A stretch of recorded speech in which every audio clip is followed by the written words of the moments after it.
This Father's Day, think the Man Grate. What is the Man Grate, you ask? Well, it is 100% made in America, cast iron grilling grate. That's what it is. And they are revolutionizing the way people grill. What, Adam Egan? It's true. You haven't heard of the revolution? It has heavy duty grilling grates. Why are you laughing? You think the grilling grates are flimsy? No. No, they're heavy duty grilling grates. They deliver exactly what you need to achieve when you need to achieve that perfect steakhouse flavor. Why are you laughing? You're making a mockery out of the Man Grate. You can put chicken on this or steak. That's not that unique. Or veggies, and they will never have tasted so good. Why would you laugh at any of this? No more flare-ups. You know, in your barbecues, all those big flare-ups. No more dry meat. Guaranteed.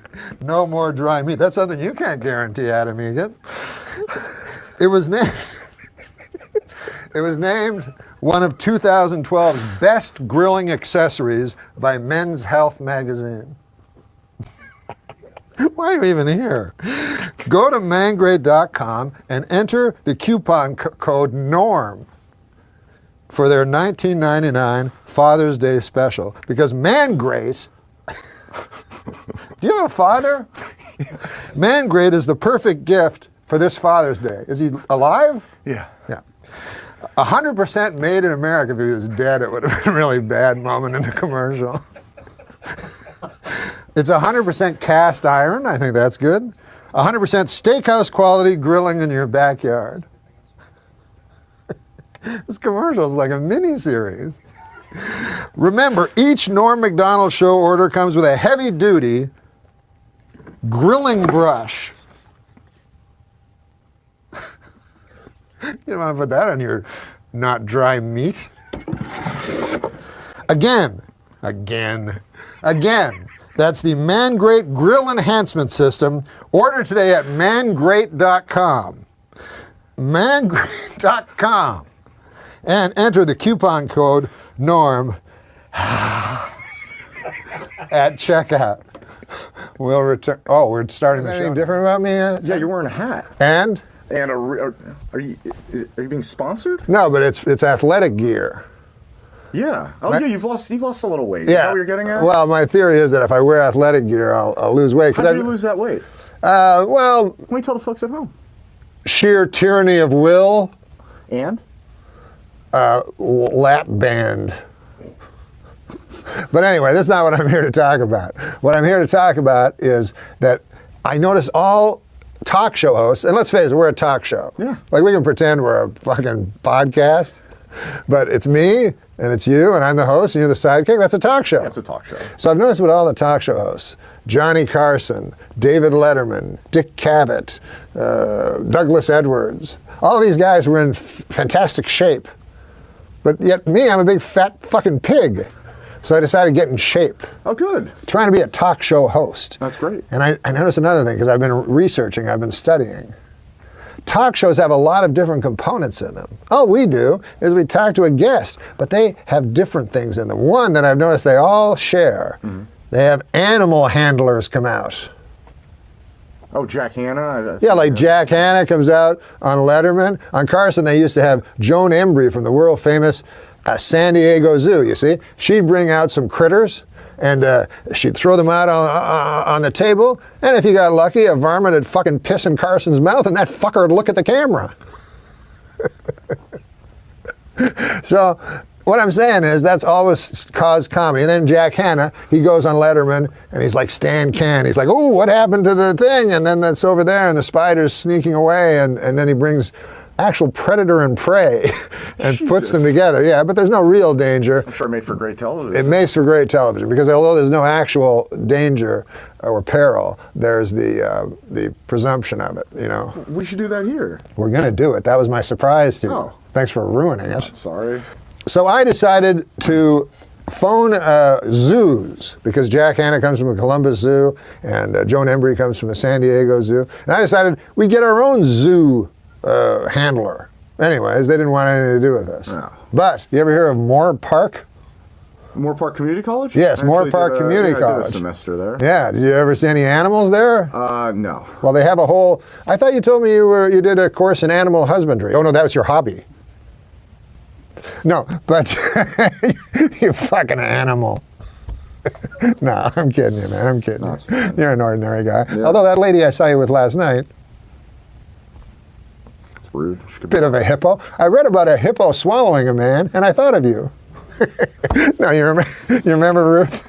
You remember Ruth? Bring out right now from the Moore Park Community College, Director Emeritus Sean O'Connors, and he has some animals here. Hey, Sean? Hello, how are you? Well, look at this. I wonder what we're going to find in here. Some sort of an exotic animal. Let me see. Well, come out. Yeah. Trying to get him out. Yeah, what's this?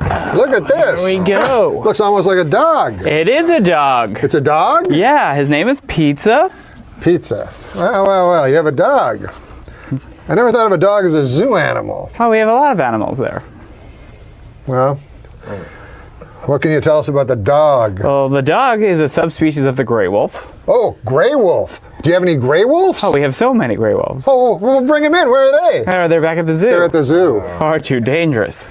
Well, what else can you tell us about the dog? Oh, this is interesting. Did you know dogs show more behavioral and morphological variation than any other land mammal? Do you know what morphological means? Oh, there's so many different species. There's hundreds of them. Yeah, no, I know. I see dogs. I see hundreds of dogs every day. Well, I live in Santa Monica. Oh, What other things can you tell us about a oh, dog? this is pretty interesting. That hound was the general word for all domestic canines in England, and that dog referred to a subtype of hound. Okay, well, do you have any other animals you can bring out? Oh yeah, we have. Okay, well, we here, have take other the animals. dog. Oh, okay, thank you. I didn't get to pet the dog. You want to pet You want the to dog? pet the dog? That's all right. You petted a dog before? I was hoping it'd be a lizard. Just a dog? And well, hey, maybe they're starting out slow and they're going to get more exotic now. That's my bet. Oh, here comes the next Oh, cool. visitor, next creature. Hi, Norm. Hi, how are you? I hope this thing doesn't attack me, whatever it is. All right, I think you guys. Let's are see gonna what like it this is. a lot. What is this? Looks like a dog. It is. It's another fucking cocksucking dog. I knew it. Anyways, Dog. well, this is a cutie. What's this girl's name? This is Arnett. Arnett. She's very special. Did you know that dogs are a subspecies of the gray wolf? Yeah, I fucking knew that. What else you got? Dogs show more behavioral and morphological variation. I know than that any- too. I know that too. Do you know the one about the hound? And Yes. Is that all you got? Let's see on the. Oh, did you know that Garfield the cat had a friend that was a dog? Oh, fucking Christ almighty. Garfield the cat. The motherfucker doesn't think I know about every fucking episode of Okay, take your fucking dog. No offense. I mean, it's a nice dog. You know, I don't want to come off on the show as a guy that doesn't like dogs. You know, this is only hurting my image. All right, thanks. Oh, my God. Dogs. That's what they bring us, dogs. Hope the next one's not a fucking dog. Not a dog, Norm. Not a dog. My money's on a cat. This was a big mistake, I'm telling you. A big mistake. Booked them. I booked him, but I make mistakes. I'm not it takes a big man to admit that he makes mistakes. I'll tell you that right now. A big man to admit that he makes mistakes. A small man would not admit that he makes. Ah! Ah! That's a huge. It's a snake! It's some sort of a snake! Now careful, his bite could kill you. His bite could kill me! Hello, ma'am! Hi. Well. A snake makes you hanker for the old days with those dogs. Would you care to see the snake, Adam Egot? Oh my God. What can you tell us about this snake, ma'am? Well, did I mention that he bites? Yes! Okay. Well, other than that, he can swim in the water and he's a very good swimmer. He'll hold his breath for up to an hour. You don't say. He bites, huh? Wow. It's really big. It's a very big snake. Where is his teeth? Around there? They're hiding.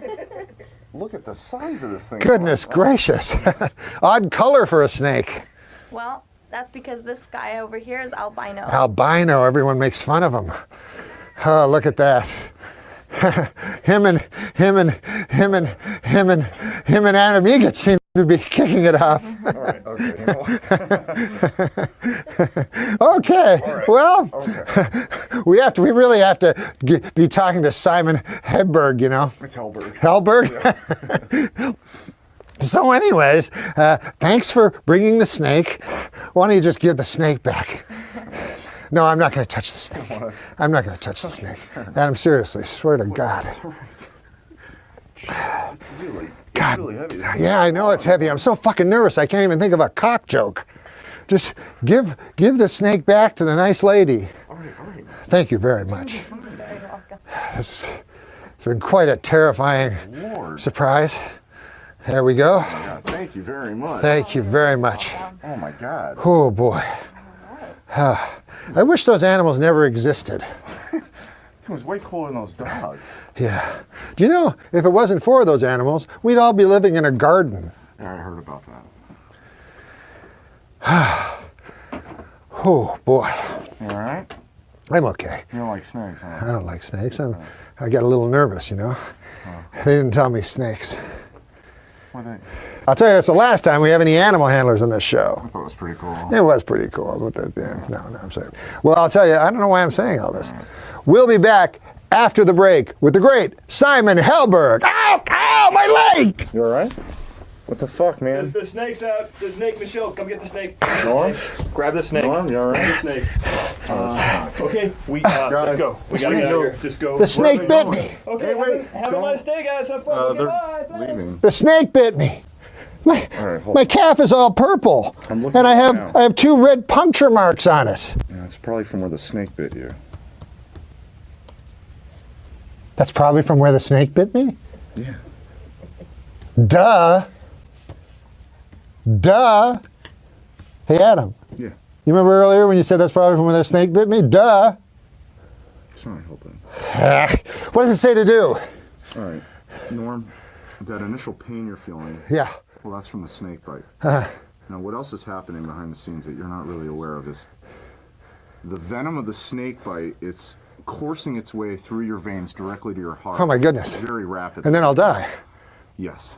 Yeah. You have about 9 minutes and 15 seconds. Oh, God. Well, hold on. It's important. It says here it's important to remain calm, and you need to get your heart rate down. Let's check your pulse. So you're telling me that I have 9 minutes to live because snake venom is coursing through my heart. And at the same time, you're telling me this would be a good time to remain calm. Yeah. Duh. Let me see your pulse. Jesus Christ! It's at 260. Well, it's usually around 220. I got to stop all those hard-boiled eggs. Norm, you got about 8 minutes. Is there any cure for this? I gotta suck out the venom. Okay, let's do it. All right, give me your calf. It's right on the calf there. All right. Oh, thanks, Adam. Yeah. Oh, yeah, you suck that venom out. That's nice. Suck it out good. Oh, yeah, that's nice.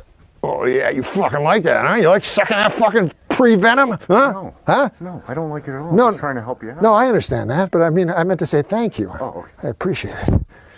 Oh, yeah. Yeah, you fucking suck that. Oh, yeah, you fucking suck that hard. Suck it hard. Fucking lick it. Lick that fucking, lick it out. No, I don't want to lick it. No, don't lick I it. gotta suck it out, and then I'm gonna spit it out once it comes Oh, out. I understand. Okay, Yeah, okay. Okay, get some there. Did you say spit it out? You don't fucking spit it out. You fucking swallow it. You swallow that fucking venom. Swallow, huh? I can't swallow it. Then it's gonna go into my system. It Oh, could oh, kill yeah. me. Oh, you're right. Spitting it out would be better. We don't want it in your system. No. Okay, cool. Okay. Yeah, fucking suck that venom. Yeah, you fucking suck that fucking venom. Yeah, you want to spit it out? You got a fucking mouthful of it. Ah, fucking shoot it out of your face, you fucking cunt. You fucking whore. Ah! Oh, thanks, dude.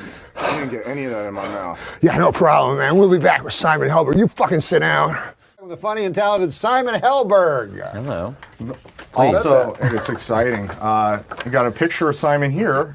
We are in the USA Today Yeah. today. Well, I am in the USA. Well, Yeah, you it's are actually technically. It's just Simon. Simon. I mean, But he- still, it's the podcast. But it's yes. That's true. And it's the first one, like what to watch. don't like. Who the fuck is she? I have no idea. Oh, that's the. Is that Tilda Swinton? No, it's the Australian. She's like she does Doris? the hair cutting. She cuts hair? on Bravo. Not that I watch it all the time. And then there's this guy over here. Don't know. They get smaller and smaller. Yeah. Yeah, but this is the guy. That's the one. Yeah. From That's all left to you right. need to That's how. know. That's the way you read. That's right. You start there and you give up. Exactly, Right. unless you're a Unless you're in Chinaman. Isra- What? or in Israel. Yeah. Or in Israel. I meant to say that. Unless What did you're you say Israeli. first? What? What did you say before? Yeah, what did Israel? you say, It's the Norm? Chinaman. Yeah. Well, But here's the thing. pick your race to demean. But as an epithet, though, don't you think Chinaman is the least offensive? I do. I Man mean, from China. unless it's a woman, but Yeah. but That's then very true. but Then you'd say Chinaman woman. Chinaman Nope. woman. But it's literally man from China. I couldn't agree more. I'm not. Because what gonna- about this? If you say Asian, Right. then that's everybody from that entire continent. It's more specific. To, Meanwhile, Chinese hate Japanese. well, I mean, you're now one. Okay. Well, I I mean, mean, they raped their Nanking. yeah. I mean, I didn't see it, but I heard about it. You don't forget that. Somebody rapes your Nanking. Why isn't that in USA Today? Yeah, it's in USA Today. I'm sorry. That's in USA Today? No, we're back with Simon Helberg. So you grew up in show business, which is cool. I guess so. Yeah. What'd you grow up in? Tarzana. That's No, the porn business That's is the there. fucking porn business, man. Yeah. His mom cast porn. Yeah. Wasn't your dad Edgar Rice Burroughs? No. No, I heard that. No. No, there is a lot of porn. And what do you feel Xana, about this? they call it. They porn now. They have to wear condoms.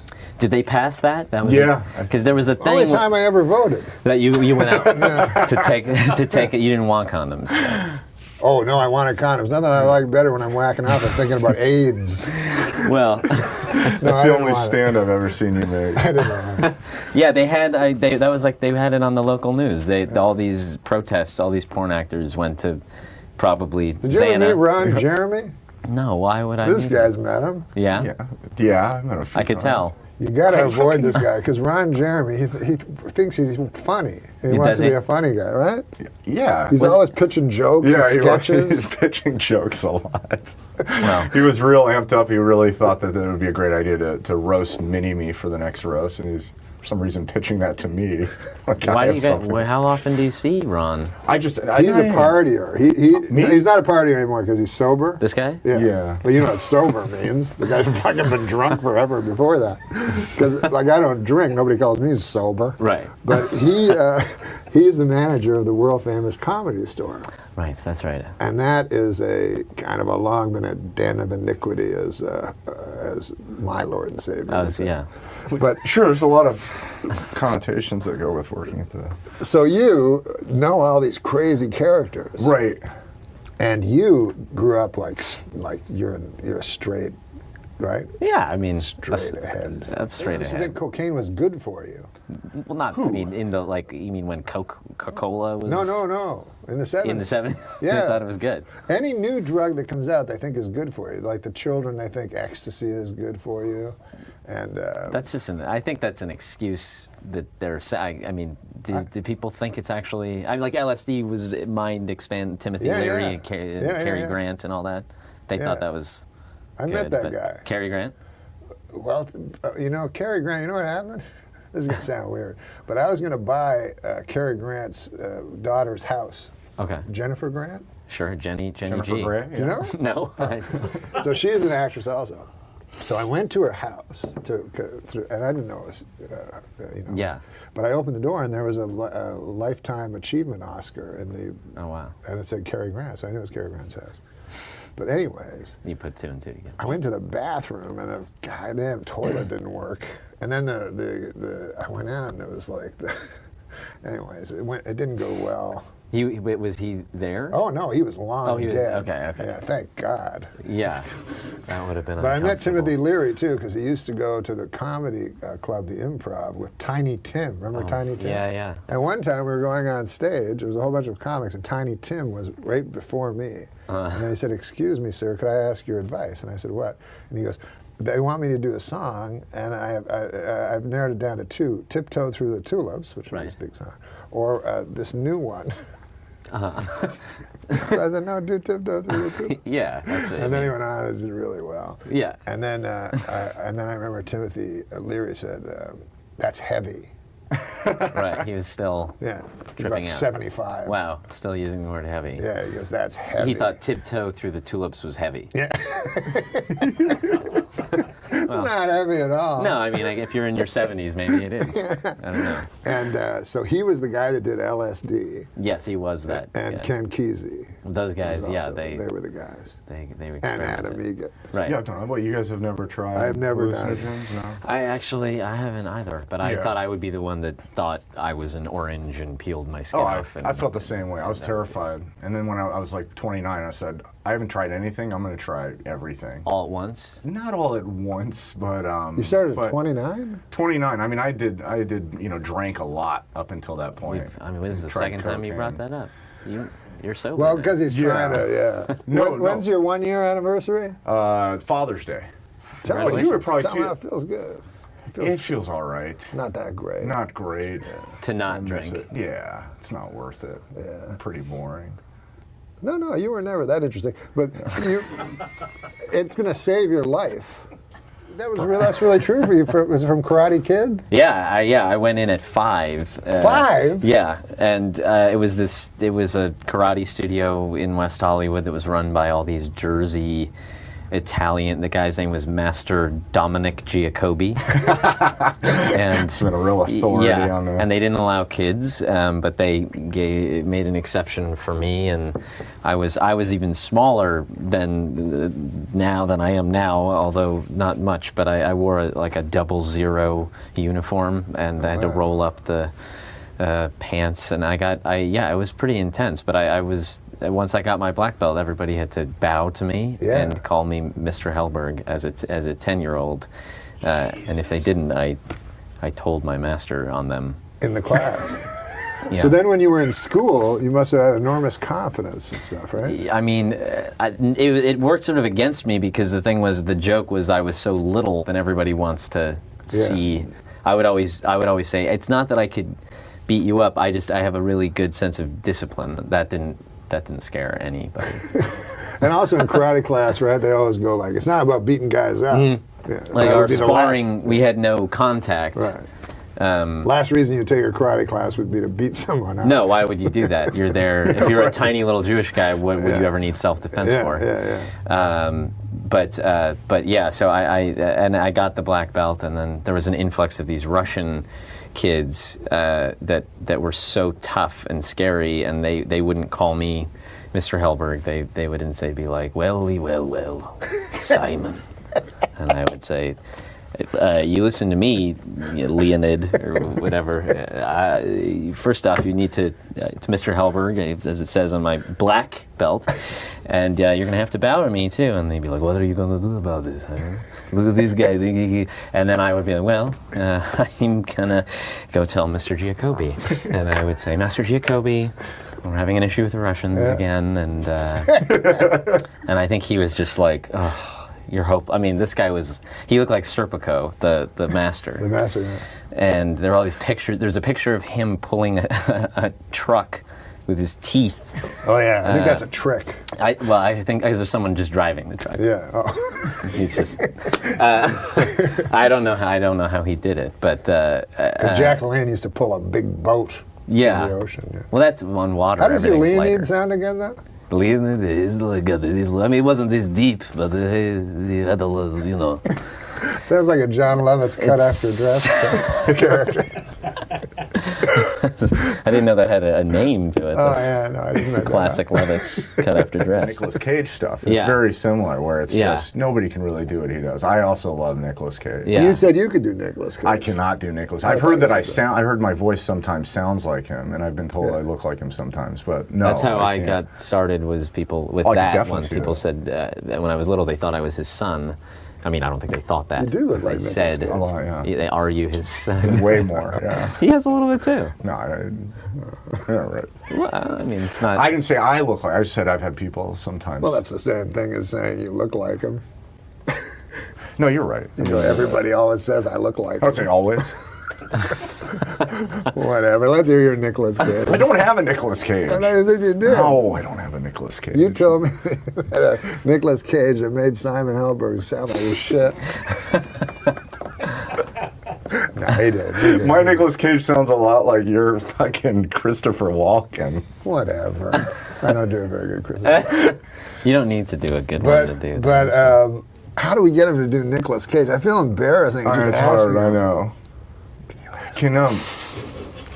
We'd love it if we could hear your Nicolas Cage. We've heard you do an amazing Nicolas I've Cage. seen And we're it. both I'd like to see it again. I've seen it on the TV. I'm a huge fan of Nick Cage. Okay, well now I feel I have to do it. All right, well he does like, well, yeah, that's just wonderful to hear, and maybe on the way out we can stop in the gift shop, but right now, I don't know, I really want to find some rockets! Yahoo! There you go. You've watched a lot of Nicolas Cage, I right? did watch that. You have a He's favorite? seen every Nicolas Cage movie. Well, no, up until like probably about 15 years ago. Well, they started getting real. Like I'm not gonna do it anymore. I can't. He was great. He's either the greatest actor in the world or the worst actor in the world. Leaving Las Vegas. Yeah, that was a great one. That was Yeah, like when it then and then it was like the divide came, I think, when he did The Rock, The Rock. and you were sort of like, okay, this I'll accept Vehicle. this Michael Bay, like I'll accept this because you're self-aware, but then he did Con Air, and he had that mullet and a southern accent, and it like all went downhill. No, you And then nailed he it. That's exactly when. started buying islands. He spent all his money on stuff. I like islands. Islands? I think plural. Wow. How much did I heard he already bought his gravesite or something, and I thought he it's like a that pyramid. expensive? It's like I don't know if that's. He blew all his money on his It's grave. like a giant pyramid. Oh, I like read about National it. Treasure? Yeah. That's another Nicolas That Cage. is. Yeah, I haven't seen that. Yeah. Nick Cage. Nick Cage. Face Off? Face Off. That was- Fast I- Times at yes, Ridgemont yeah. High. Briefly. Fast Times at Wow, Ridgemont you just High. went right to one where he was barely there. Yeah. No, Raising Arizona. I don't think anything tops that for me. What do you guys think about a Rorschach test? Oh, God. He wants. He all wants- day he's been talking about doing a Rorschach test because Dr. Joyce Brothers died today. She did? Yeah. I hate to be the one to break it to you. I gotta go, guys. I'm sorry. No, I'm not making fun of. Yeah. No, she Doctor. was. No, she was. I don't even know if she was a doctor. I don't know. She was a psychologist, I believe. Tell us a right? little about her. Well, she was once considered the most famous psychologist on the planet. Yeah, that makes sense. And apparently she was another. older than Dr. Dr. Ruth. Sigmund Freud. Yeah. She trumped him. Her show got more viewers than. I'm assuming this means, whilst alive. Yeah. So, But anyways, Joyce Brothers. Yeah. Well, I don't want to speak ill of the dead, but what a fucking whore. Jesus. No, she was a nice lady. Sure, I'm sure. Did you meet her? What? Oh, yeah. Have you met her? I knew her brother very well. Really? Who's her brother? Dr. Joyce Brothers. Brothers' brother? I don't know. Brothers. Who's in It the? was I get brother it. brother. Yeah, sure. The brothers. Yeah. But anyways, what does Anyway, she say about it? I She don't had a know. I wonderful thought, career. She was 85 years I old. think she did her finest work on The Odd Couple. Did you know Dr. Ruth was She's still younger? alive. Yeah, is younger than Dr. Joyce Brothers. But which that is makes odd. sense. Does Dr. it? Dr. Ruth is a more contemporary Youthful. person. Is she? She always seems. She's in the always seemed early very hundreds. old. Well, Yes. everyone seems to you, but I'm saying I remember when Well- Dr. Ruth, because you're so young, I'm saying, but when Dr. Ruth Well, came out, very kind. she was on Letterman, and Dr. Right. Joyce Brothers was around when I was a child on Ed Sullivan. I've Got a Secret. Wow. Now, that was a little before me. Her secret was That she was a doctor. She was a doctor. I just, I unfortunately just realized that it's time. We have to take a quick break for a sponsor. Then when we come back, we got to do jokes. Yeah, let's not do the Rorschach Yeah, that's test. probably not a good idea. Yeah. You want to do the Rorschach Well, it test. wasn't. No, I mean, I'm wasn't not- my Now, would you know idea. what the I'm not gonna fight Rorschach with it. test even is? I do. I'm not 11. I mean. No, I know, but No. but the Rorschach test must have been discredited years ago. I don't right? think I it's don't think people done. do that anymore. I met Dr. Phil. Guy's not even a psychiatrist. No, no, he's just a big. Just a big Buffoon. buffoon. Yeah, he was. They put him. I had a TV show, and they put him. I didn't know who he was, and then he played a psychiatrist. He played himself as a Oh. psychiatrist. So I said, "Oh yeah, how long you been a psychiatrist?" He goes, "I'm not a psychiatrist." Wow. I go, "You're not?" He goes, "No." He goes, "I met Oprah I'm a jury consultant. You know, people that select juries. Okay. Because Oprah was going against had a lawsuit against a bunch of cattle or something. Right. And so he was picking the jury, and he just he said some old timey. That's a hard jury to pick. Cattle? Because if you have any ties with any cows or any, Oh, right, in Texas. yeah, I'm just, because you have to be completely. That's true. That's true. But he must have been good at his job. Yeah, he was great at that job, and then he fooled America. You know. Yeah. No, he's a good guy, I guess. But did she make him a doctor? he was makes- a doc. Well, yeah, that was just kind of his nickname, Doc. That was his nickname. Like Doc Ellis. Right. Yeah. Dr. Ellis. Dr. Ellis. So yeah, then he became a kind of one of those guys that he always has a simple solution to everything. Well, it'd have to be. He's not a doctor. Yeah, so he needs aphorisms. You ever go to a psychiatrist? Yeah. Really, at your age? How old do you think I am? I think like 26. No, I'm older. than You're older than Yeah. that? Oh. I'm 32. You're 32 years shit. old? Yeah. Oh my God, how old are you? 34. Jesus Christ, Norm. You're sandwiched by. So that shows you, man. No, he's talking about Oh, booze. I'm talking about Oh, I booze. see. You're shocked Yeah. at his. Booze. You're like the aged young Jan Michael Vincent. He's like the older Jan Michael Vincent. We could take that act on the road. I think that's good. Before and after Michael Is Vincent. Jan Michael Vincent still alive anyway? No. No. Yeah. Oh, is he? No, he's gone. He's sadly. you Fuck, serious? we would have put him on the Really? list. Yeah, Him sadly. and he's brothers. passed away. That was today too. No, sadly, he was a scholar and a. No, I never met him, but I always liked Jan Michael Vincent. Yeah. He was in a movie called The Mechanic Right. with Charles Bronson. He was very good. And then he was in Airwolf. That's Oh, where yeah. I knew him For from. sure. That- And you couldn't find a more handsome fella. Good looking guy. Yeah. Striking. But booze, it shows you really booze can turn you into Mickey Rourke, it can same thing. bloat- What? Mickey Rourke, same thing. That's other No, stuff, no, right? no. too? Mickey Yeah, Rourke was a boxing boxer and, and yeah. he had Plastic surgery. plastic surgery. Sure. But And booze. Never drank a drop. we'll be right back. And jokes when we come back. And he had this joke. He said, I just read that. That's how he talked. Okay. He goes, Sounds I like ju- you a little bit. That's a little influence. He goes, I just read that Wolfgang Amadeus Mozart wrote his first symphony when he was 14. These are the kind of people that make you realize what an utter sham your life has been. Yeah. When I was 14, I was in a McDonald's going, you want lids on these? I agree with Mr. Miller. Hey, you want to read a joke? Yeah, is it that one? Yeah, no. Those aren't professional jokes like that. Funny that shit up. Despite all the advances in veterinary medicine and racing technology, the Kentucky Derby record set by Secretariat 40 years ago still stands. The reason? Still stands. Yeah. What is the reason? Today's horses are total pussies. Catherine Zeta-Jones admitted she is bipolar. Half the time, she's deliriously happy, and the other time, she has to suck an old man's cock. That's dirty. Come on, man. Let's be dirty nor clean. It's more like a... Okay.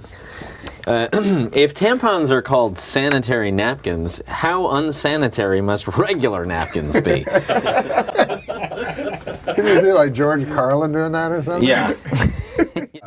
It's a true story, actually. I once missed a day of cosmetology school, and later I had to make a makeup class. Wow. Did you ad-lib that? I That's a true story. No, yeah. And it said, help save it. It's funny I that, don't think it's- the expression came about, it's a true story, because it's always a not. Right. It's always Yeah. not a true Yeah, story. right. It is. You're Like protesting. nobody ever goes, hey, I got a hooker last night and I paid money in exchange for sex. True story. Yeah. The Dalai Lama said that killing in the name of religion is unthinkable. Hey, thanks, Dalai Lama. I'm sure everybody will fucking listen to you. No one listens to the Dalai No, Lama. no one. He doesn't have a wide. Like the head of another church is going Right. to listen to the Dalai Lama. Oh, whatever. Everybody's good. Today was Bring Your Daughter to Work Day, which was awkward for Adam Egan.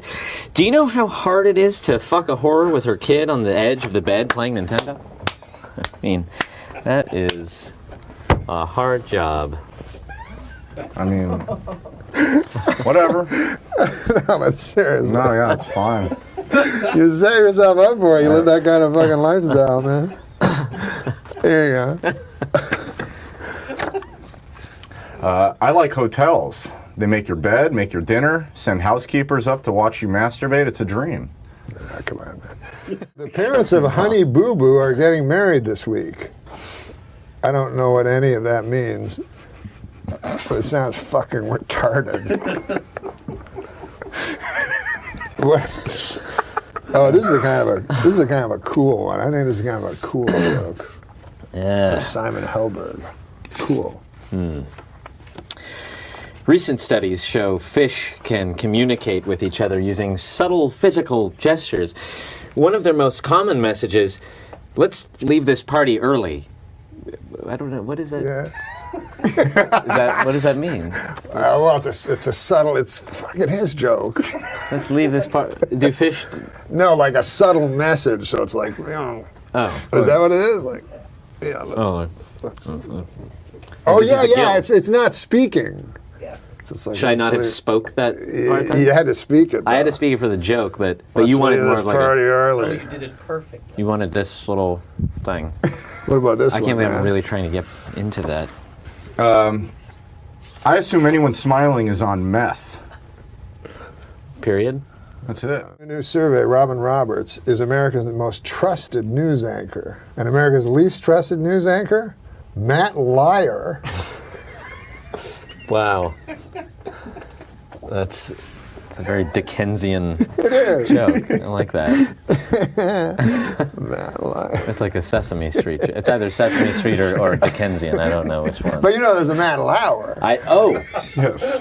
There we are. No, I It's very I funny, did very, put very that funny. together. That men with beards are more attractive than men without beards. More great work from the University of Bob Seger. I never laugh if I only know. But so I wrecked it all this week. It's because Simon has eyes. His eyes are very seductive. I've noticed that, yes. I did something today where the interviewers told me that I had really pretty eyeballs, which takes away Jesus. from the Eyeballs? It takes away from any sort of Yeah. seduct. You know, It's there's like nothing. saying nice head. Yeah. Well, It's like a compliment by nice Gacy. head is it can go both ways, but eyeballs it doesn't have the same ring. It's No. saying you have Eyes, really no. beautiful bedroom eyeballs. Yeah. Thank you. But I got the message. You did a course in animal husbandry. Oh no, that was your hobby. No, but you fucking animal. No, I'm kidding you, man. I'm kidding you. You're an ordinary guy. Although that lady I saw you with last night, It's rude. She could- bit of a hippo. I read about a hippo swallowing a man, and I thought of you. No, you remember Ruth? You remember Ruth? His girlfriend is a wonderful kitchen butt. Remember Ruth? Yeah. Dr. Ruth? Nah, he went out with this big fat hog named Ruth. And listen, it's not sexist in any way. It's not sexist. No, in no. any way. The The whole family. The whole family. Ruth's family? Or Oh my God! They may as well live in a sty Okay. because not only, I mean, they were obese, the whole family, Sure. but they were filthy. Like they Like didn't. pigs. Like pigs, they would eat, and then the food would fall on them. And it always, the father, I remember, like his gut was way up. And you know what the fucking, and the skinny arms like a He would just eat pterodactyl. off of his yeah, own gut? all the time. Yeah. Mwah, mwah. And then a big fat Ruth there with this fucking guy. And she'd always sit on his knee. He'd whatever. I don't even want to get into This is it. when you were drinking heavily. I mean, it's just rude. No, I know. I mean, I'm not saying that her. Listen, people have girth issues. Yeah. I mean, I think it was It's the inherent. PC I mean, it was just. version. Yeah, I mean, I try to be. You know, Girth issues. Yeah. It was. Yeah. It was Jean's issue. I mean, I don't think she could really help it. Oh yeah, no, it's all genetic. Her genes were not flattering. Her her genes caused her to buy a lot of fucking pastry. I'll tell you that. No, but she was a nice lady, you know. Really nice lady. But spiteful. Really? She spiteful. sounds great. Yeah. She was Fat. nice. She was nice, but she was horribly spiteful Yeah, and she had- horribly obese. Yeah, she was mostly known for her spite. Like if you got to know her, No. yeah. You have to got be know really her- spiteful to have that beard. Absolutely. I knew her for 3 months. I didn't even see a fat person anymore. Just pure spite. Spite. That's a compliment to some fat people, though. I guess. Had you said that to her, I don't even see fat when I'm around you anymore. I just Yeah. see spite. No, she was. One Well, time I she tried helped to. me through a dark time. Yeah. One time I tried to drive her around her and I ran out of gas. All I don't want to say she was enough, man. spiteful, She's but probably, she could be watching, man. I don't want to say she was spiteful, but one time she got on the scale and said, please, one at a time. I mean, this lady was spiteful. She was a big girl. That's I get it. spite. Why was she spiteful in that analogy, getting on the scale? Well, The scale was spiteful in that. well, that's true. Maybe it's the scale that was. One time, she was so spiteful, she was swimming in the ocean. A helicopter fucking radioed down for landing instructions. I mean, she was a little spiteful. Now it's just a God bless euphemism. Ruth. God bless Ruth. God bless Ruth. She was named after the biblical figure Ruth, which covers both of our religions. Thank the you. Book of Ruth was in the Old Testament. The Book of Ruth? Is that really a book? You're not familiar with the Book of Ruth? No. Do you know the Book of Ruth? No, but every time you talk about Ruth, you always refer to the chapter of Jonah. Oh, that's true, yeah. The whale. Yeah. That's my little joke. And it's not a whale, it's a big fish. Jonah? Yeah, it wasn't really a whale. It was referred to as a big fish, and then people thought That's less whale. offensive. I don't even think a whale's a fish, is it, Steve O'Donnell? It's a mammal. It's a mammal. Yeah. What is a mammal? What's a seal? It can't. It's not mutually exclusive. I mean, you Like, can be a. A seal whale has to animal. breathe air, right? Yeah. So it always has to like have It's its a mouth mammal. near the ocean. Like what happens in the ocean? What happens to us in the ocean? We drown and die. That if you do it wrong, if you think you're not a mammal, But a seal, though, does it just hang around the? How does it get up? How do they get up on those buoys? it's a shimmy. They're shimmy. They must be just Yeah. pure muscle, the way Ruth's pure spite. Yeah. All right. Pure blubber. Okay, you know, No, what?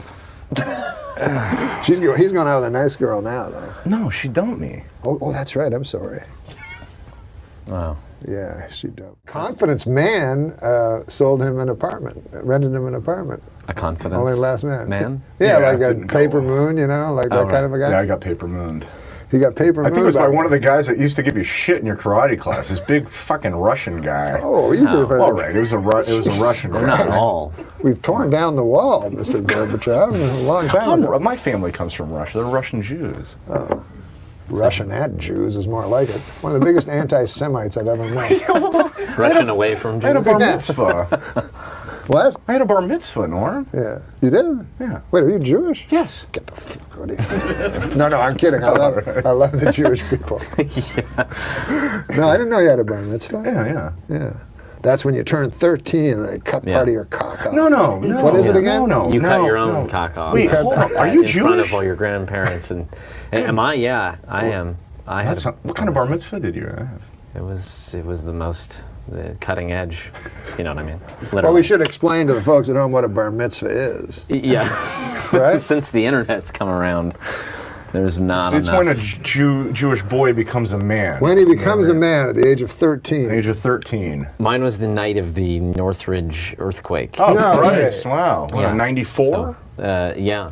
So when I become a man, that was my big line after that. When What I become the- a man, I become a man. The earth. The very Earth night. That was the thing. That's amazing. Wait a minute, but it happened in the... It happened right after right as I finished opening all my money and said, I'm never going back to Hebrew school again. I don't Yeah. believe in God. The entire earth shook. So that felt condemning. But yeah, and then. Now, you say that as a joke, but what did it? Did the Feel, earth- did it feel more than did I feel like he coincidental? was- that would make me sort of like a narcissist, right? If I guess it would, If I yeah. thought that God shook the entire yeah, earth yeah. because I opened money. Yeah, that's Renounced I him. guess. But I feel like But yes, to that answer your question, because I do feel like that. you think it was me? Happened in my own life. I always think like it was because I did something. Yeah. Like what? I felt like, you remember 9/11? Yeah, Which it one? rings a bell. Yeah, which one? The one in 1911? The one that where the plane. Where they story- took down the towers? Yeah, all the stories came crashing down. You know, a lot like when we tried to write on the Norm Show. We couldn't. We tried to write stories, and it stories. all come crashing down. That's a fair observation. Come on, it's been 10 years. Yeah, I guess you're right. And you were the guy that was laughing and joking about it, like only 4 weeks ago when I told you my story about walking ankle deep in blood and bone to try to find. Well, that's different. That was kind of funny. I was Yeah, in, that does sound yeah, fun. right? I was in New York. Blood at and the bone time. everywhere. You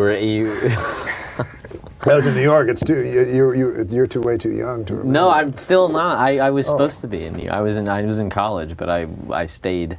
Oh, you were in college in Oh, New York City? you were at NYU, right? Yeah, but I stayed. But I was home. I took that semester off, and I had a class at the top of the World Trade. No, I didn't. No. Everybody says that though. But you knew people that were there, though, I knew people that were in New York. that were in school. But Yeah. everybody has the story of I was supposed to be like Michael Jackson was supposed to be On one of the planes. or on the top story or flying on the plane, landing on the top story. I don't You met Oh, Michael yeah. Jackson? I did meet Michael Jackson. That's pretty goddamn cool. Yeah, that is insane. It's quite a story. I can try to condense it for you. Yeah, I love it. Yeah.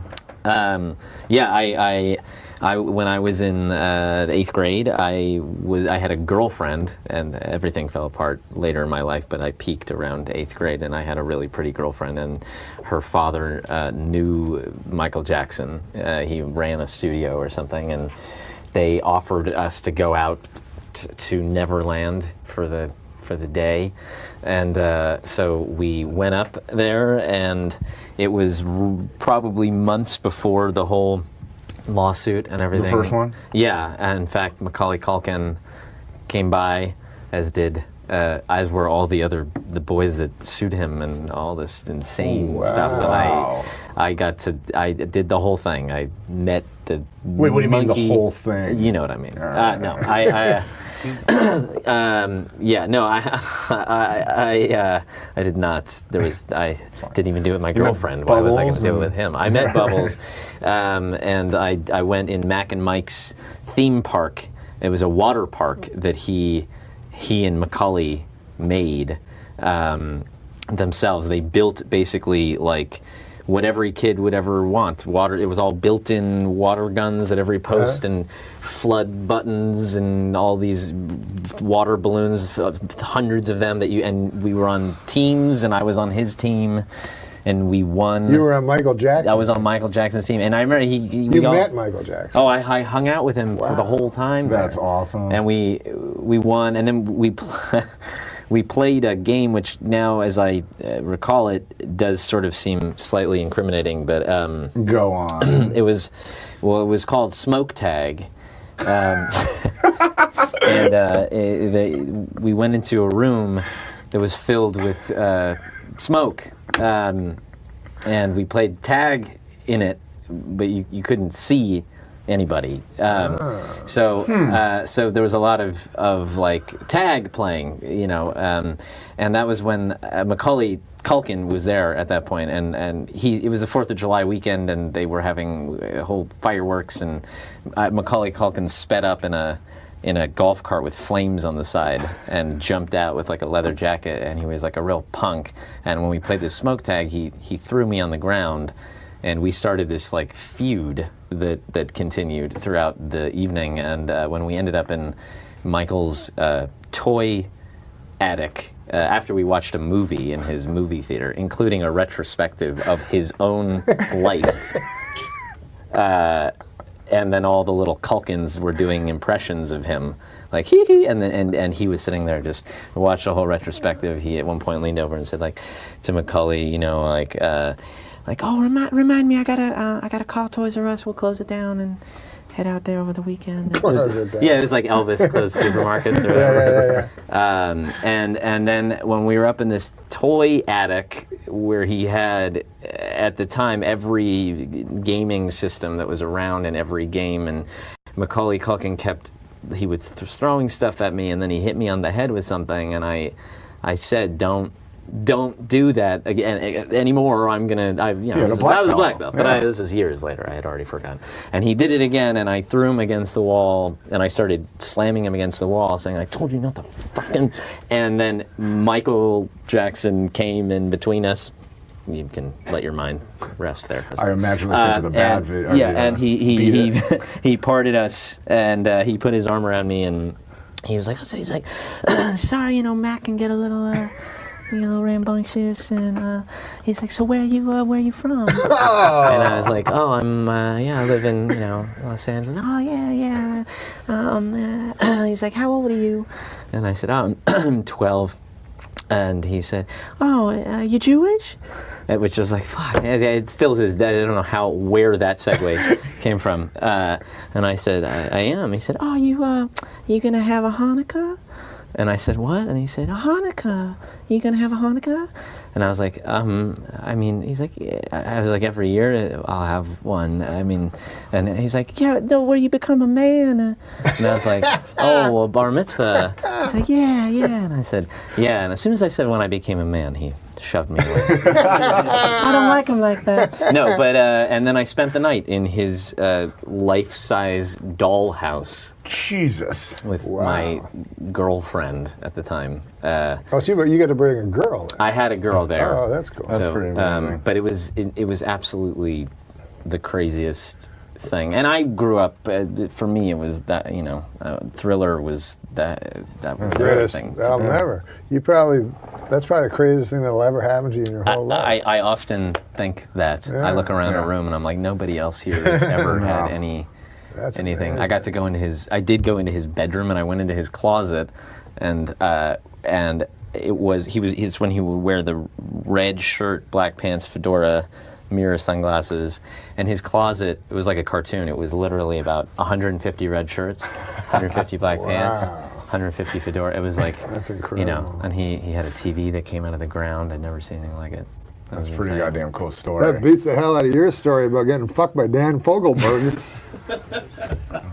2 times today I've said something No, in Dan confidence. Fogelberg's a great guy. If I actually got fucked by Dan Fogelberg.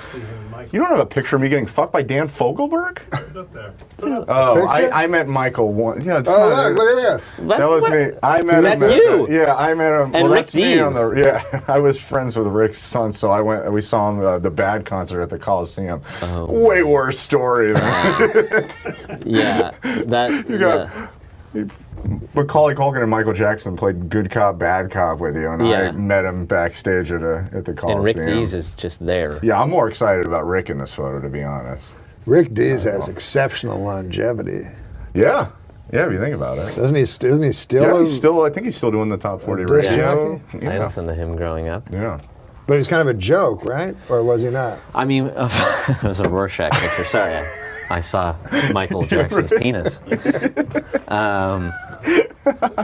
I think Daniel said rap, and he's. Well, we and can't now rap he's time with Wally capital- George. Yeah, it's not good. You know what we should rap on? Disco Duck. Billy Baldwin story. Oh yeah, that's I think great. you can hear me. Yeah, I think you can I heard too. something. We also love Billy Baldwin, Oh. and I don't know if there's any kind of cool. No, we love that stories. story. Yeah, the story of you when you first learned to do the Billy Baldwin impression. Yeah. Like we're really bad at like setting it up. Yeah, You like clearly. whispering into. That's Tell him to set up the Billy Baldwin. I see that on But most that's one of the shows. funniest stories. Yeah, Trying to no, impress a young girl when he was a young boy. That's when I peaked very early. Before the Michael Jackson time. I went out with a girl, and we were at her house, and we were watching Sliver. Oh yeah. And it was dark, and I put my arm around her, and then she just sat on it, so it hung and fell asleep, and I didn't know how to do anything with girls, but she talked about how she thought that Billy Baldwin was really attractive, and that she said, you there's something you kind of look like him. And so then I just went home and was like, I need to look like Billy Baldwin because she likes him. And so I just figured out that his face is just always. He's just always like. How does he do that with his face? Unbelievable. And he's just, everything he does is just always doesn't move. And so I came back to school and I was like, oh, hey, I see you there. Wouldn't it be cool to be able to do that with your face?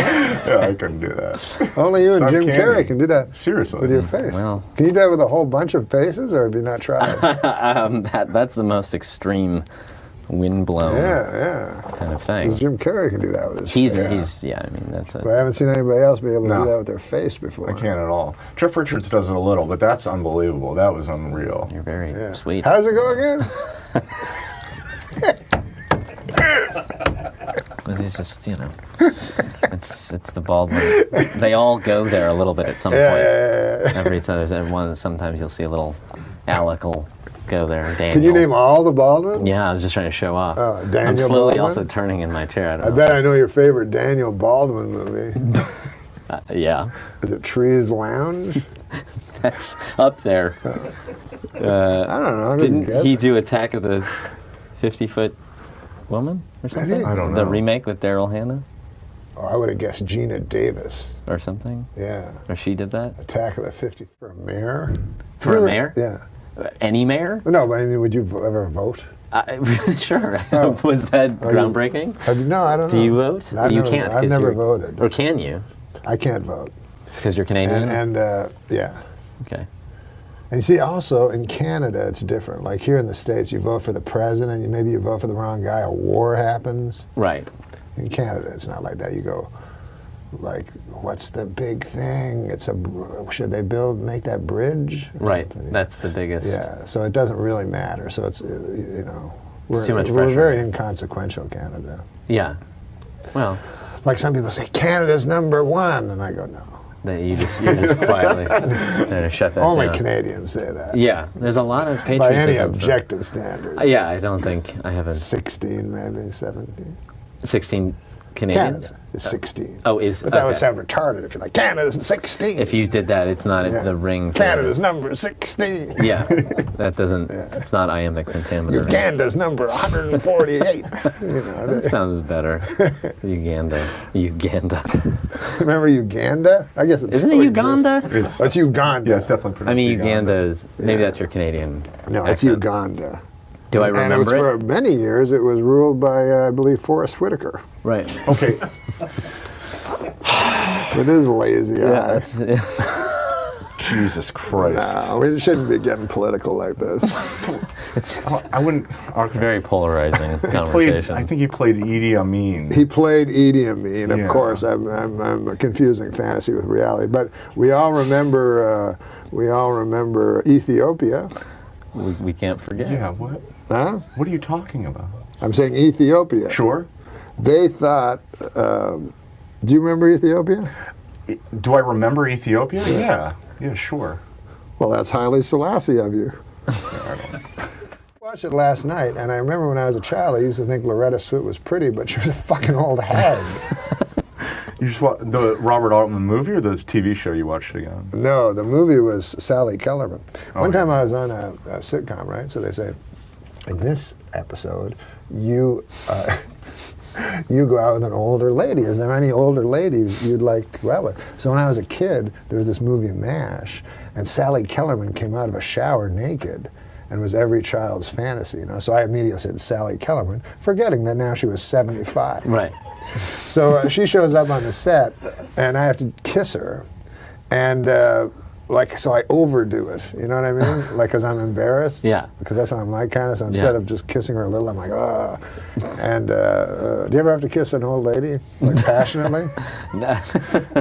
It's just teeth. It's yes. They have no collagen in their lips anymore. This right. Well, but she had her teeth. You say. She had her teeth. Hey, You don't know whose teeth they were. well, they were hers. She bought them at least. Yeah, she owned them. But Yeah, but she I haven't- stubble like Adam Egan. Hey, what? Like kissing I Adam understand. Egan. Well, No, she was a I do. beautiful lady, and she was a And you kissed her. I don't think I've had to kiss an old lady. no. for You money. don't want to do that. And then Sandler, every time he has me in a movie, he gets me to kiss like an old bag. Not an old bag, I shouldn't say that, but Hag. like, yeah, like one time the lunch lady and everybody else was Right. kissing nice ladies, and then I was kissing this old lunch lady. So again, I tried to overdo it to make the lunch lady feel nice about herself.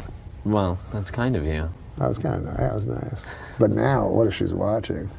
I can guarantee you she's not watching. Well, if she gets USA Today, she is. We should end on that.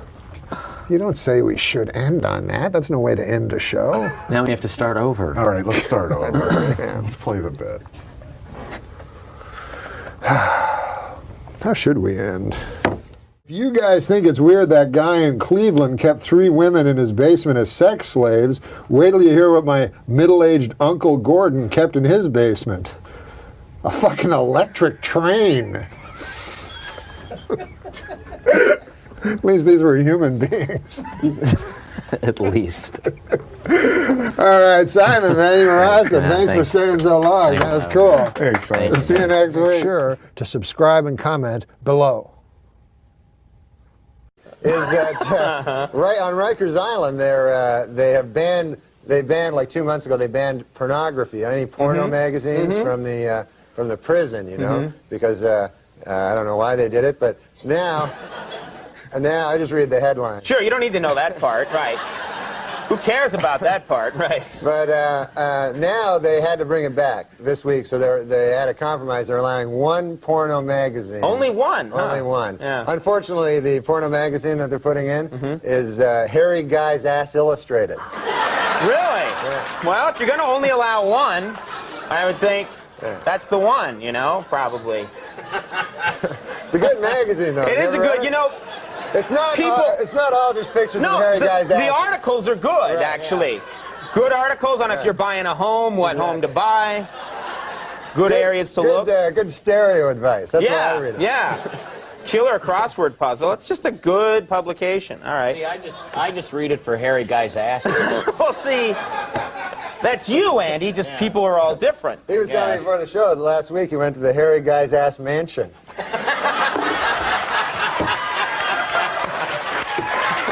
Great. Why didn't you? Andy has all the fun. He gets to all the big celebrity parties. Him and Jimmy Kahn.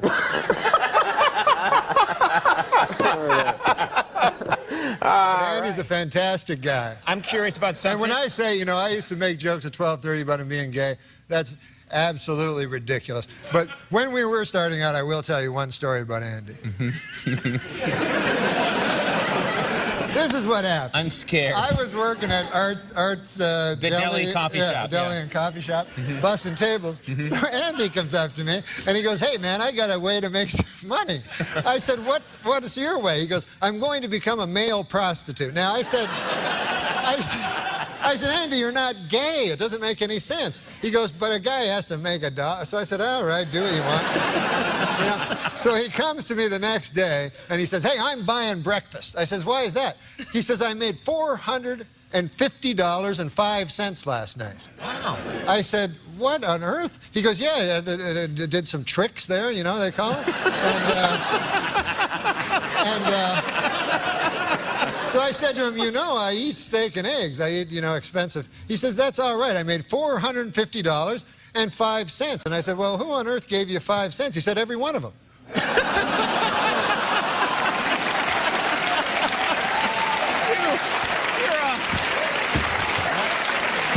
Good God, you're a horse's ass. I was concerned. That's simple have to arithmetic. do. That's 9,001 Please, dudes. we have to have. I will take a break. You don't care anymore. I do like that he picked Kemp. I like Kemp. Oh, yeah? He had a strange thing. Did you hear that quote he said? He said he's closer to minorities than the other candidates because he says he showered with a lot of black guys. Did you hear that? What? He says because he used to be on the Buffalo Bills. That's right, he was a football player. Is that true? He said that? Yeah, he said that the other day. He said he has a closer feel for the minorities because he's showered with so many black guys. Mm-hmm. But, you know, I don't know if that's, well, how you want to pick your presidents, right? Showered with a lot of black guys? I don't know. I mean, You're picking Dole because he can do an impression. Yeah, you right. know, your reasons aren't much better. if I was going to pick a guy just because he showered with a lot of black guys, I'd pick Andy or something like that, you know? You know? People don't have to know that. No, he used to play ball. He used to play college ball. Sure, he was, yeah. In every branch of the armed forces. Start with my jokes. I just want to say, like, I said a thing on last show about Andy enjoying gay porn. Right, I remember you saying that. And I thought later, that was just a stupid thing to do. Well, I guess it was all forgotten until you just brought it up. So, he doesn't like gay porn, you know? He doesn't like gay porn. So anyway. I can't stand gay porn. Right. Gay porn, no thanks. So if you're getting me a birthday present, no gay porn. I'm glad it's, that's great because it really cleared the air. Yeah. I understand you, Lent, you take Lent pretty seriously, the Catholic holiday of Lent. Is that the case? Well, you have to give up stuff on Lent. So every year on Lent, I give up stuff.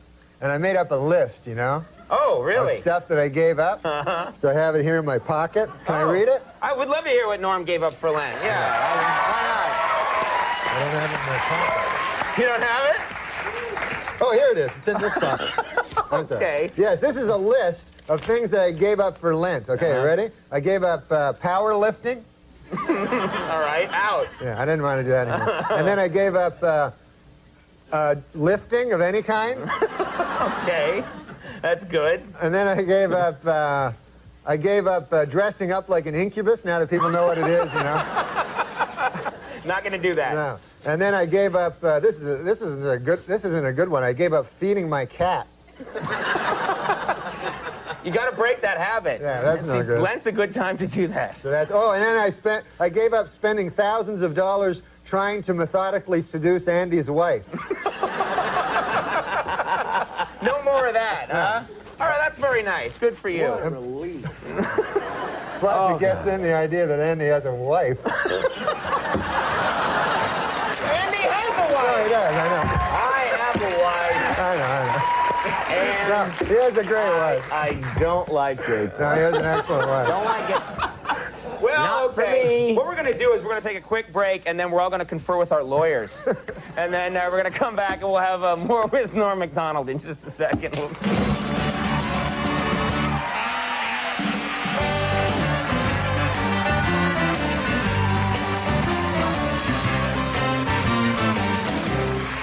All right, we're back, everybody.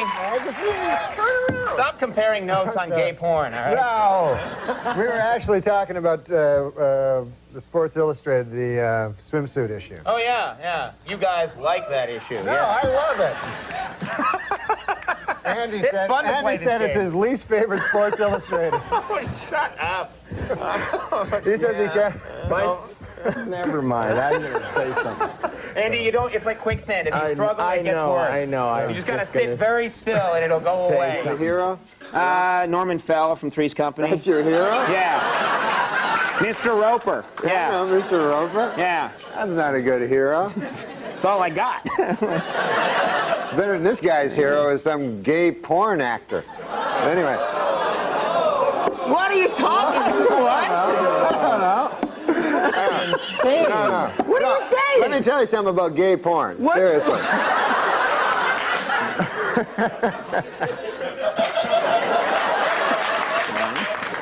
It's fine. Okay. No, I'll tell you something about gay porn. Seriously. Okay.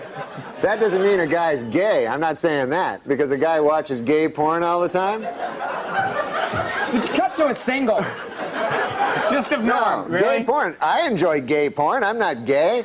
Gay porn is a genre that just cuts across all demographics. You know? Young people, old people, straight people, the gay people enjoy it. Everybody likes gay porn. But this guy really likes it. No, I don't know. I heard patriotic music playing behind that speech. No, that's not what I meant to say. I meant to talk about Bob Dole. This guy's my hero. First ruined my reputation, you know. I'll Just tell you in something. passing. This guy is not gay. If anybody's not gay, it's this guy. Oh, Seriously. I am so totally straight. Oh, yeah. No, you are. Oh, I love the ladies. No, he does. No, he likes girls. He likes girls. Does this happen every time you try and talk about Bob Dole? You start talking about gay porn. I don't know what that was. But listen, the Bob Dole, I love this guy. He's my hero. He's always been my hero for like the last 18 years since I was very young. And I always liked Bob Dole. And so it was an honor to, now it sounds weird because I was talking about gay porn. But I'm questioning your ability to continue. Because it's hot. I was talking to Andy before the show, and apparently I made a mistake one time in the show where I intimated that maybe Andy was into gay porno. You remember that? I didn't, but now I do, yeah. Which he is not into, and I never meant to intimate that he was gay in any way. Right. Just that he had an obsession with watching gay porno. Okay. There is a difference. Everybody loves gay porno. Right, Exactly. right. Yeah. What's not to like? So anyway, so I said I'm sorry. He said, I said I'm sorry about that. Right. And I said I would never mention again his alleged obsession with gay porno. Right. And I won't. But anyway. We're gonna run that on a loop. Play it over and over again. Well, he's got a wife. Yeah, I know. What are you talking about? I know that. Have you ever met her? Yes. Okay, good. What are you talking about? does exist. She No, does I know exist. she exists. Yeah. Yeah. That's what I'm trying to tell the people. I don't want them to think that Andy's into gay. And there's nothing wrong with being gay. Unless you're not gay, and then there's something horribly wrong with it. That's when it goes awry? Yeah, that's when it's the worst thing you could be is gay when you're not gay. Right. Andy on this show, man. Oh, yeah, He's got to leave, huh? How bad is that, huh? Yeah. He should stay. You want him to stay. You should stay. Good move. You should stay. You just Get killed him booing. Yeah, you killed everyone's joy tonight. No, I swear to God, though, when you sit on a couch for the living. You should think about not giving that up.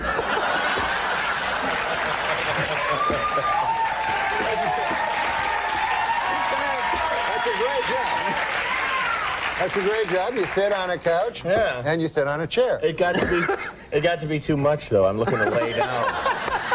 Gotta tone it down a bit. No, but you're a great man, and I'm going to miss you on the show, man. You're a great man, isn't he? Thank you. Great. Maybe he'll change his mind. Maybe. I keep asking him. Yeah. He's like, nope. Maybe if the internet, they start like writing "Save Andy," you know what I mean? It's not save him because he's It's leaving. his choice. Scott, you're Irish. Yes. What are you? Swedish German. Swedish German. Are you really? Yeah, really. Why would I lie about that? It's not No, funny. it's very odd because It's a very strange lie. I put one over on those people. Yeah. Swedish German. No, I tell you why it's funny, man. Because I was in Georgia, Atlanta, Georgia. Yeah. I met a good old boy down there, and he said, "Have you ever?" He said, "You know Andy Richter?" Yeah? Yeah, he did? Yeah. You met a guy in Georgia and he said, you know Andy Richter? Oh yeah, you guys do well there. Oh. And he said, I said, yeah. He said, you ever heard of Andy Richter joke? I said, no. He said, well, most of it's based on him being Swedish German. And then he told me an Andy Richter joke. And Really? But I didn't know he was Swedish German. I thought it was all nonsense. Yeah, well, now this lines up perfectly. Let me ask you something, because it sort of relates to the first... Wait, don't you want to hear the joke? No. Oh, you're down to 6.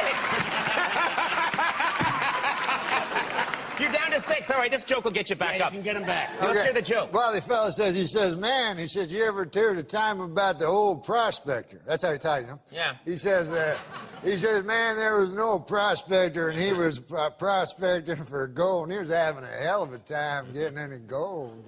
It was an empty stake, I believe. And he said he'd come into town one day. He'd been in the mine for a good 8 months. He said, by God, he said, I'm only flesh and blood. Sure. Yeah. And I need a woman, you know. And so he goes into town. He goes up to the bartender. He says, bartender, he says, man, I've been in that mine for a hell of a long time, and I'm only flesh and blood. I need a woman. Well, the bartender says, hell, there ain't no women in this town. If you want to do any of that business, all we got is Andy Richter, the Swedish German.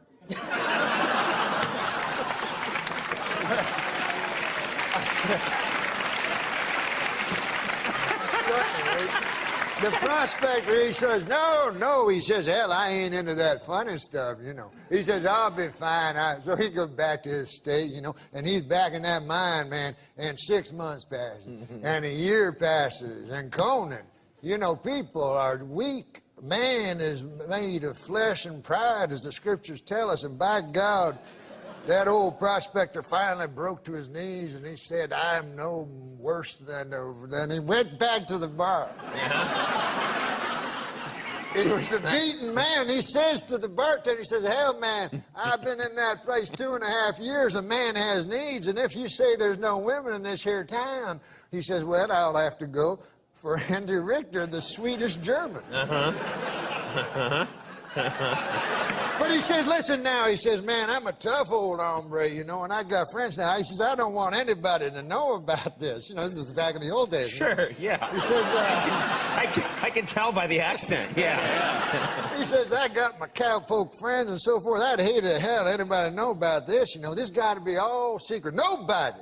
I say nobody can know about this. Bartender says, well, 4 people will know about it. How do you figure that? He says, well, he says, I'll know about it.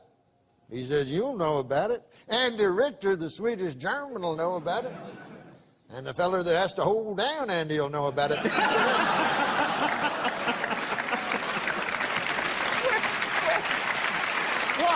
Why? Because Andy Richter, the Swedish German, he don't go for that funny business neither. Well, at least you left me my dignity. Yeah. I like the way that story ended. Yeah, that was a nice. You weren't gay. Right. Well, but that's not beside the point. You were raped. No, it's more.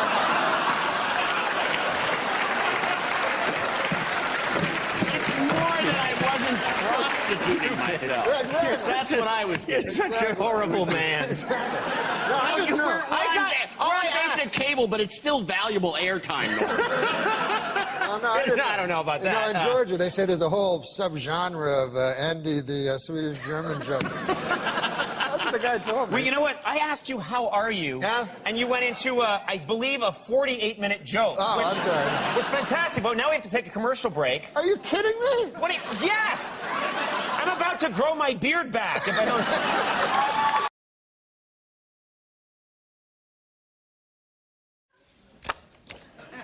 Our next guest is a very funny man, starring in his own television program entitled A Minute with Stan Hooper. Ladies and gentlemen, say hello to Norm Macdonald. Here he is.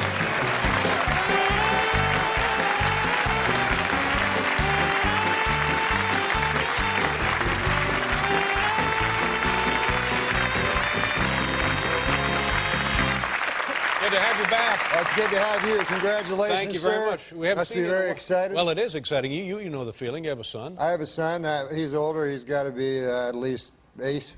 And but when he's first born, you know, it's the most. You know this, the most exciting thing that's ever happened to That's me, right. you know? Yes. And I'll never forget it. And then 6 months later, I went hang gliding. Way more exciting. Wow. All right. Well, I'll give that a try. Hang gliding, you say? Yeah. All right. Sure. Puts Might that as well. whole having a baby thing right in the dust. Now, what's new in your life? Tell us about things that have been going on for you. What have you been up to? Not much. I've been. It's a madhouse back there, man, with the animals and Stan Can's back there and the weightlifters. Stan Can is back there? He's there with the animals. No, that's Jack Hanna. Jack Hanna, Yeah. I'm sorry. And what did you ask me now? What's new in your life? How are things going? What are you Going good, going good. I'm worried about my health, you know. I went to, I go out of the Mayo Clinic. You familiar with that? Yeah. Up in Rochester. And I was going to a regular doctor for a while, but these guys suck. They always want to make you feel better, you know, no Right. matter what. You know what I'm saying? Yeah, I guess. They'll take your blood pressure, and then they go, what have I got there? They go, 180/90. You go, what's that mean? They go, I don't know. And then, you know, they hit your knee with a hammer. Yeah. You think that, you know, like from the cartoons, you know? Yeah. And so then they hit your knee with a hammer.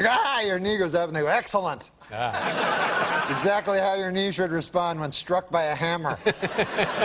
So you're saying you didn't feel like you're getting a thorough examination? No, and I wanted thorough, so I thought I'd go to the Mayo Clinic, and I'll get examined by everybody, you know, everybody.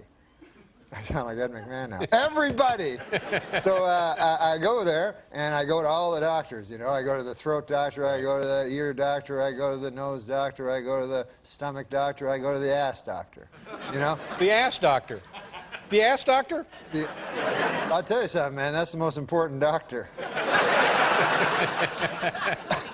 I don't know. At first I was a little suspicious because I know that in medical school there comes a time when you have to pick your specialty. All right, stop it. Stop it. But anyways, yeah, no, the ass doctor is very important, quite seriously. Yeah, oh no, because a lot of, and you know, you're very nervous about that examination, yes, you know, because you know you don't want it to be painful and you know want it to be enjoyable. You know?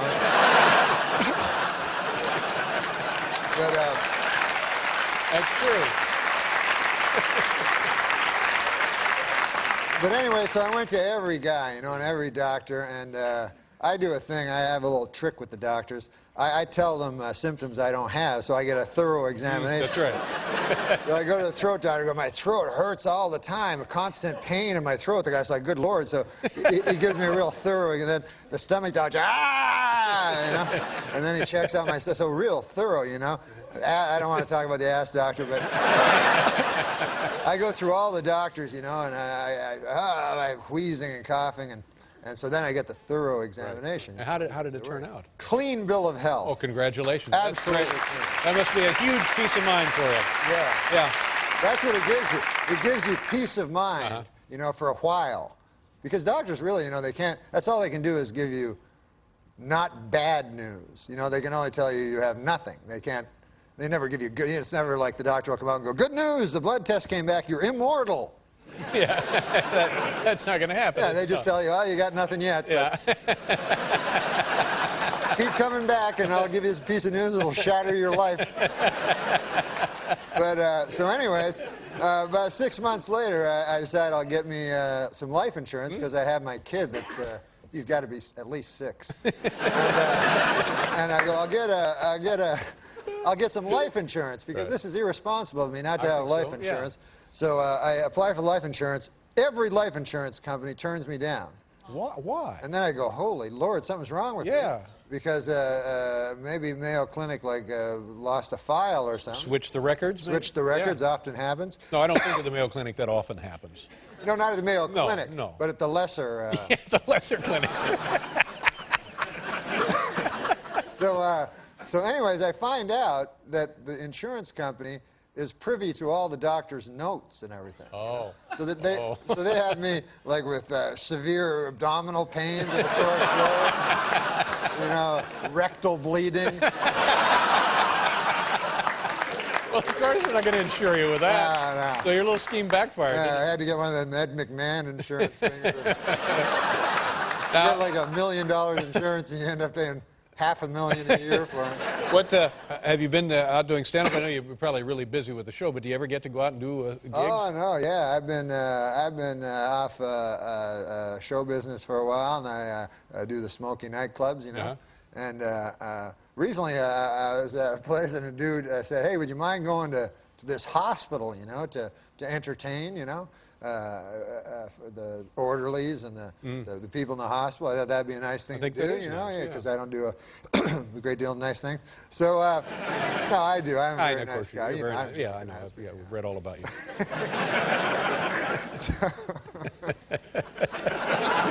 So I go to the hospital, you know, and I'm driving to the hospital. The guy's driving me. I don't know how to drive, and I'm all happy. I'm sorry. Wait a minute. You say you don't know how to drive? I don't know yet, but I will. I'll learn. As my child approaches his 13th birthday, I feel I should soon. Yeah. So I go to the hospital, and the guy Sid Youngers that books this gig, he tells me, you know, you just talk to you entertain for the orderlies and the staff and the patients, you know. And I get there, so the guy's driving me there, and looking for the hospital and everything, and we're getting close to the hospital, and all of a sudden I see like some barbed wire. right? And there's guards and everything. And there's a big giant sign that says, State Hospital for the Criminally Insane. So now I'm being frisked and ID and everything, and I get in, and now I'm going, I don't even know if these people deserve a show, you know?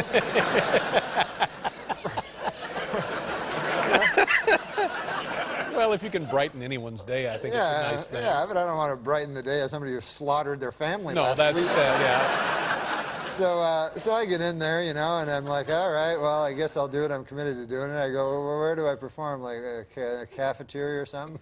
Guy's like, no, we got a theater. Oh, theater. A big theater in the State Hospital for the Criminally Insane. So I go in there. They go, the Statler brothers were here. So I go, all right. So I go in there, you know, and it's a beautiful theater, you know, and it fits like 1,000 people. And there's like 40 criminally insane guys in there. And I don't know what the rest of them are doing. And so I go, and then the guy introduces me, you know, and and he had like an old bio of me or something, I think. And but it was ridiculous introducing me to these guys. Right. And it was like, ladies and gentlemen, you know him from Evening at the Improv and George Schlotter's Comedy Club and all that. Norm Macdonald, you know, and there's nothing. They're all muttering criminally insane things to each other. And so I'm walking. I've never had this. I'm walking toward the mic, and I start getting heckled. Like before I'm. You're not even on stage. Yeah, I'm like 15 feet from the mic, and I hear, "Nice shoes, bitch." Oh, that's not good. That's not good. So I go up, and then just all kinds of insane things. One guy goes, "Where's the Statler brothers?" And then the other guy's like, "Yeah, what is with those shoes, bitch?" And I'm not even at the mic. I didn't even get to the mic yet. So I get there, and then as soon as I start talking, I start with my answering machine bit, you know? And you know that. Yeah. So I'm like, anyone have an answering machine? And they're like, go home! Go home! They keep yelling. Yeah. So I just had it, and I said to them, I said, well, that's the beauty of it. I can. And then you hit the road. A Minute with Stan Hooper, Wednesdays at 8:30 at Fox. Norm, a pleasure to see you again. Thank you very much for being here. Norm Macdonald, we'll be right back with Jack Hanna, everybody.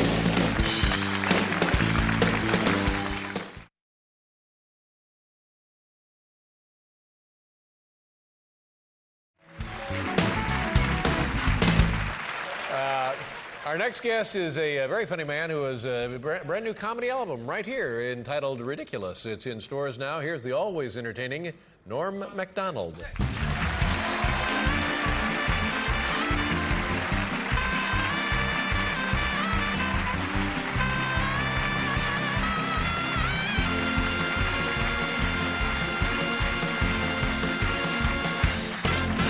Norm, you look great. I do, yeah. I mean, you do too. Well, thank you very much. We haven't seen you in a while, and you look like you're really in shape. Are you taking care of yourself? You working out? What's going on Me, here? I'm I'm all right. My cholesterol was, I had problems with my cholesterol. Oh, yeah. So I went to my doctor last year, and I got my cholesterol checked, right? And then I came back again this year, and he's like, how are you doing with that cholesterol? Mm-hmm. And I go, I'm not doing anything. And he goes, well, I'm looking at your file here, and last year it showed that your cholesterol is alarmingly high. Oh, my. So I go, well, you didn't tell me that. And he said, yo, I told you that. And I go, no, I would remember that phrase, alarmingly high, you know? So he says, well, let's do it again, you know? And I go, well, all I've been doing is eating cake and, swallowing, chugging half and half. So I go, I know that the test... Chugging half and I know half. the test will come back, and it will be whatever the word is that's worse than alarmingly high. Right. You know? So I was so scared, you know? So it comes back, and it's really off the charts, you know? And I'm like, geez, man, are you going to have to do a Letterman on me there, you know? And he goes,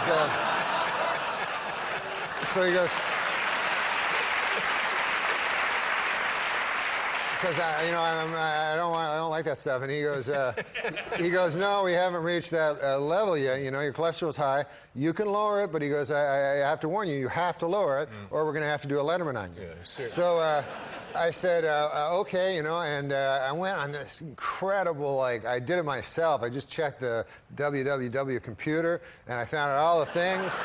And in 10 weeks, my cardiologist was stunned. Yeah. She's worked in the field for 26 years and never seen it. But anyways, from 296 to 120. Whoa! Wow! 10 weeks. But the only bad thing is they have bad cholesterol, good cholesterol. One of the cholesterols didn't change, and my cardiologist explained to me that cholesterol will only be changed by exercise. So I was like, geez, you know. So, because I'm really good at not doing things, not eating stuff, but I'm bad at going out and doing stuff.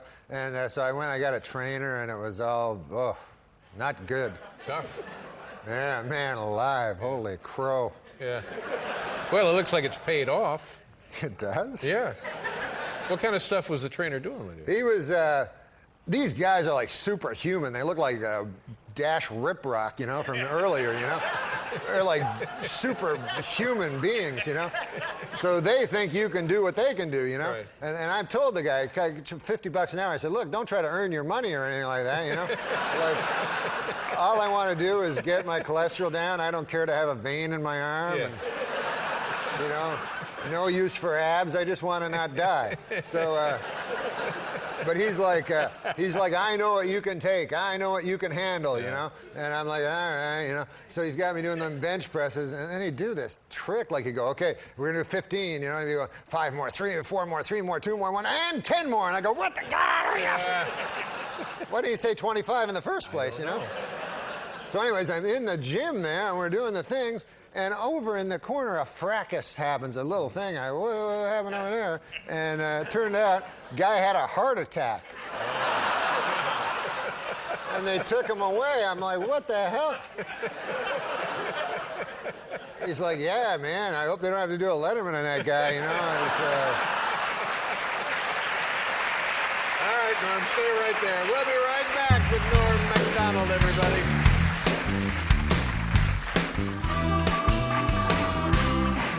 Now you, Hey, Bill.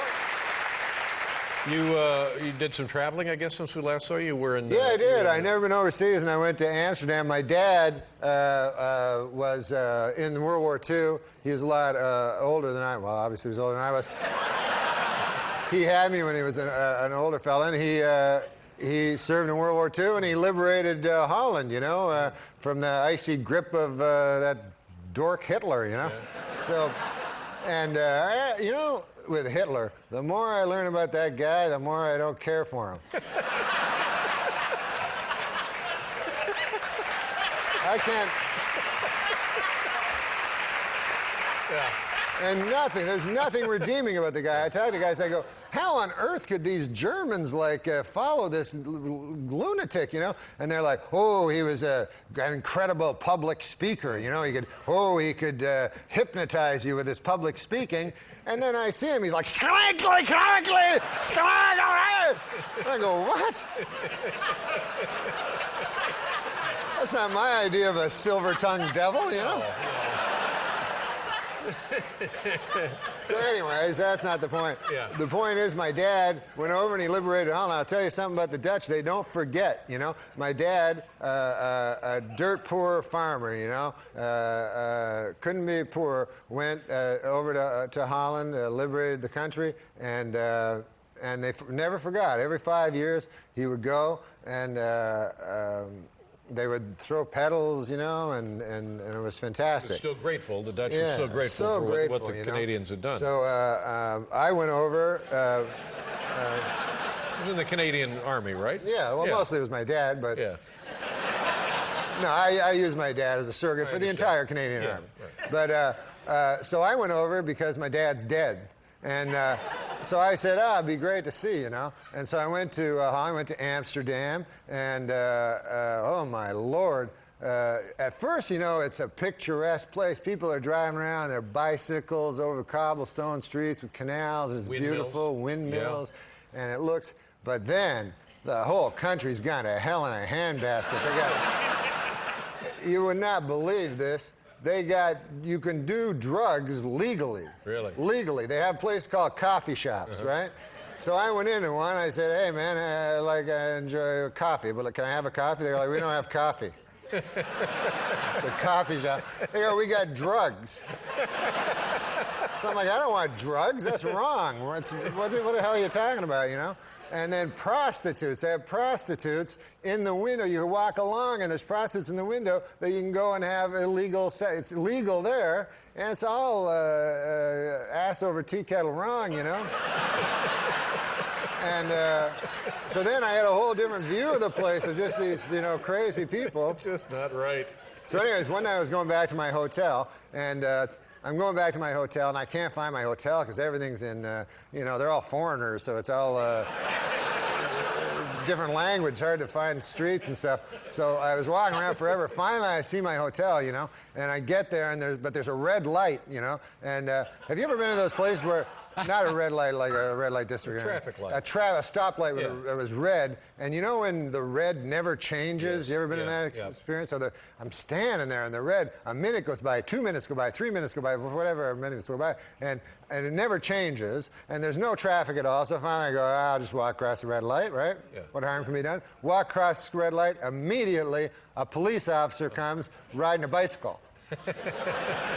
So then this guy, you know, he's like, you know, talking with this foreign thing, and so he writes me a ticket, you know. I go, are you kidding me?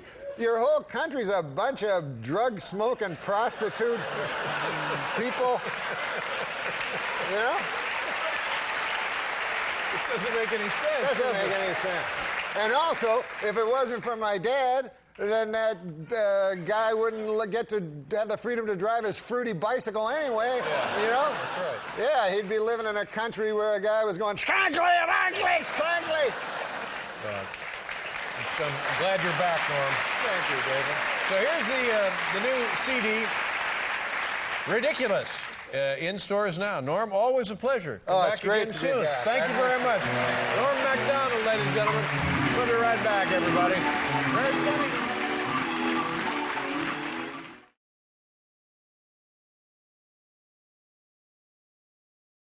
Our next guest, here's a guy. He comes out and he's just funny. That's all this guy. I love this is. guy. I mean, charming, sure. Personable, sure. His hygiene, Maybe. but moreover, all he really is funny. He will be performing tomorrow and through this weekend at Caroline's, which is right across the street on Broadway. Here's the always entertaining Norm Macdonald.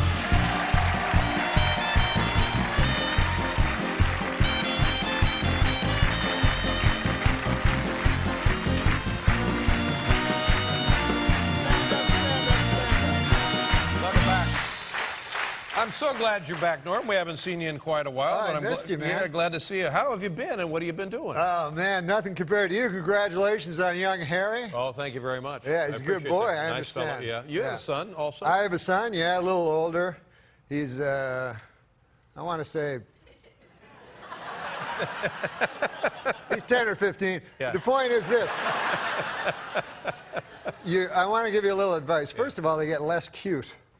Oh, see, yeah. And you got to, when they're young, you got to do certain things. For instance, because you love your child more than anything, Right. obviously.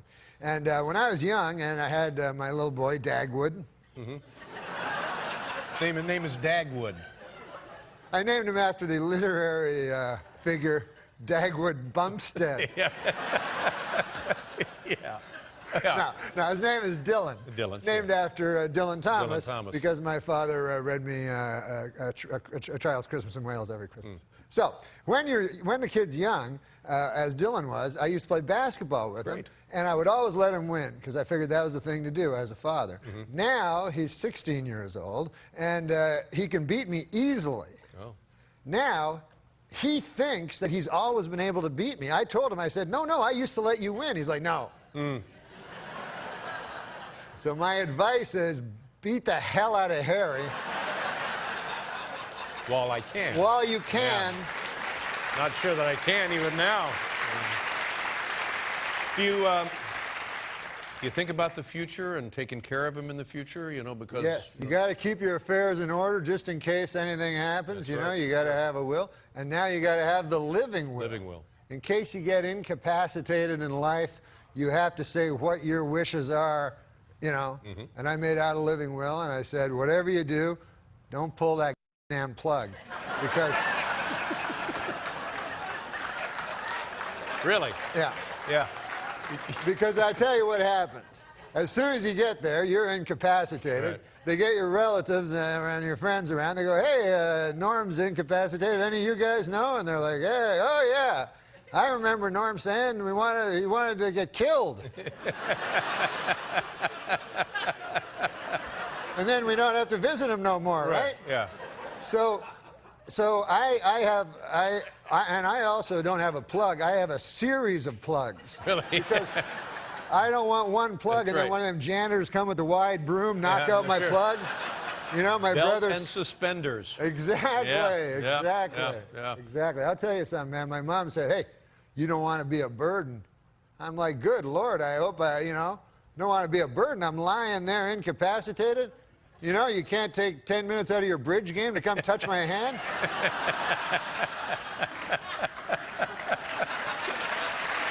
I agree. I agree with you, Norm. Yeah. But some people, in their living will, they go, no, I'd much rather not lie in this comfortable bed. Please bury me in the earth.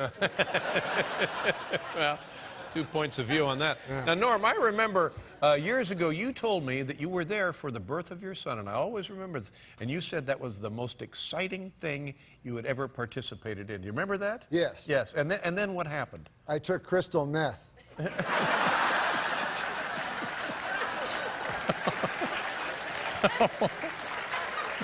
Oh, no.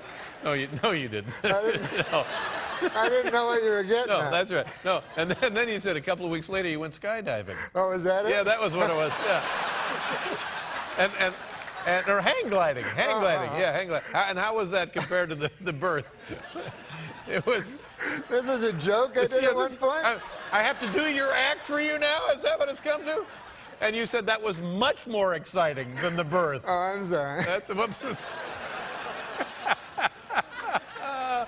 All right, I tell you what, we'll be right back here with Norm Macdonald, ladies and gentlemen.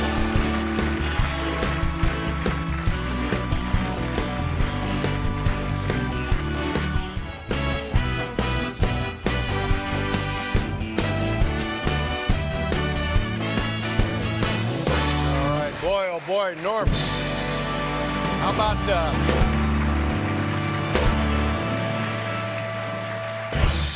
How about Leonard Nimoy? Oh, yeah, that was great. cool. Great cool. to see him. It's thrilling Cool when to you see see a old guy like that here. I met, in the airport, I met Matlock.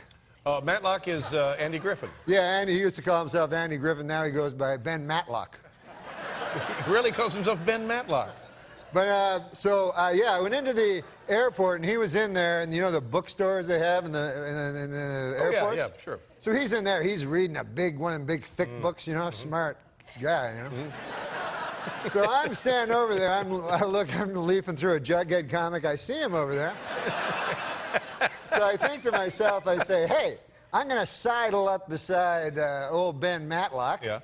And I'm going to grab one of them big books myself. He didn't have to know nothing. Sure. Pretty soon we get in a conversation. We start talking, and I find out how he ever solved that case where Claude Akins killed. You remember, anyways. Whatever. I wanted to talk to him. Right. So take 10 minutes. I'm talking to him. He's very friendly, very outgoing, and everything like that. And it was really nice. And then all of a sudden I realized it wasn't Ben Matlock at all. Really? It's not Andy Griffith? Yeah, just some old man. And now, don't you think that this guy has a moral, responsibility to tell people instantly that he's not Matlock? I don't know. That's a good question. I never thought of that. And you're sure it wasn't him? Oh, yeah. No, I'm certain, because he just kept yapping and yapping and whatever. Now, congratulations. You've given up smoking. I did. I quit smoking. That's yes. great news, Norm. Were you a lifelong smoker? Yeah. I smoke. Lifelong smoker? Yeah, lifelong. All your life? Most of your life? Well, of course not all my life. I mean, did you start early? Oh, yeah, well, one. No, I smoked for a long time, and I smoked as much as you could. People would ask me, how many packs a day? I smoked from when I woke up to when I went to sleep, so you could not smoke more than I did. But I quit. I tried different things, but I quit. I finally quit through sheer tyranny of will. Oh, really? Oh. Yeah.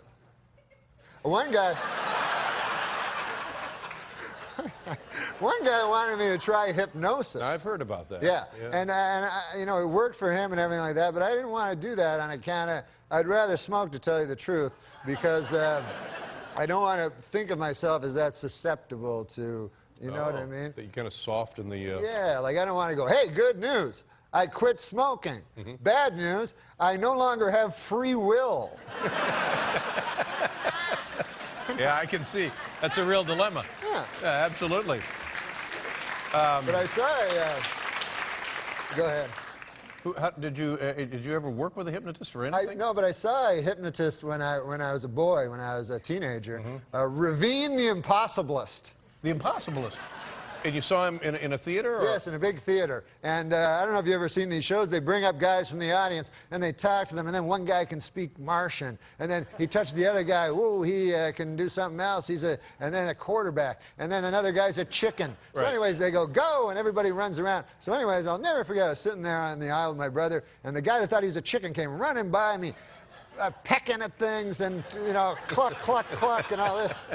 So he was pecking at things. So it was, you know, grain and his own feces and all sorts of things. So he exits anyways, and then after the show, I'm quite astonished by the whole thing, because I'm only a young lad, and I go out into the parking lot, and I see the guy. There's the guy that was the chicken. So I walk up to the guy, and I go, man, how'd that feel? It must have been amazing. You feel like a chicken, right?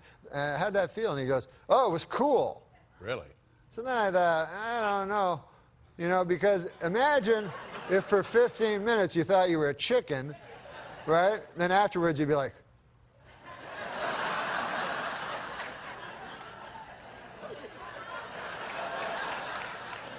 and then I go, I say, how'd it feel? I act like a chicken. He go, You know, he'd have to spend the rest of his life trying to get back on track because his mind had been shattered. Shattered? By the experience of being a chicken? Well, of course. If you thought for 10 minutes that you were actually a chicken, would you be able to do the show the next night? I don't. Well, I guess not. Or would you go, no, that was cool? You're exactly right.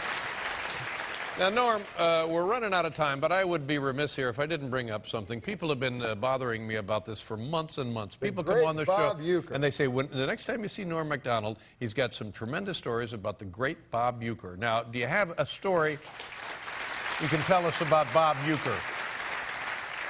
Voice of the Milwaukee Brewers. Well, Bob Uecker is one of my best friends. He's a great man. I know Artie told a story when he was here, and Bob was not too thrilled with that. But it's Artie Lang you're talking Artie about. Lang, yeah. But Bob is a very, very funny man, and I often go in the booth with him, you know. Oh, sure. So one time we were there, and John Fogerty was in the audience. You know, a fortunate son, you know. So John Fogerty was there. So Bob Uecker is a very interesting guy. He thinks of everybody as the same. He doesn't think of people as stars or anything like that. He's a very down-to-earth guy. So he was talking to me, and he says, hey, man, you know that guy? I go, yeah. He goes, that's John Fogerty, rock and roll singer. So I go, yeah, I know who it is. He goes, yeah, man. He goes, but I played in a golf tournament with him. He goes, you probably think of him as some that likes to bite the heads off of chickens, but this guy can...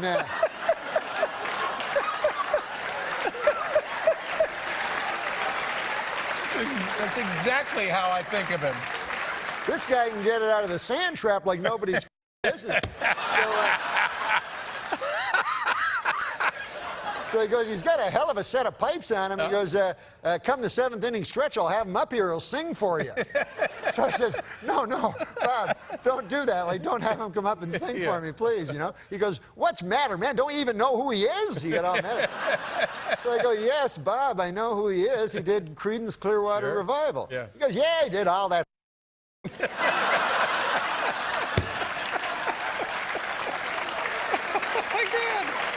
Oh, my God. Well, there you go. Now, listen. Yeah. Norm, right across the street on Broadway there to Please Caroline's. have Bob on the show. He's the Yeah, I would funniest love to guy get ever. Bob on the show. He'll be there tomorrow through May 10th. Oh, that's a nice long run for you there across the Too street. long for my liking. Way to sell tickets, Norm. And he'll be at the Helium Club June 18th through the 20th in Philadelphia. Gosh, I hope we see you sooner than however long it's been. Always a pleasure. Thank It's you. Norm Macdonald, ladies and gentlemen. We'll be right back with Animal Collective, everybody.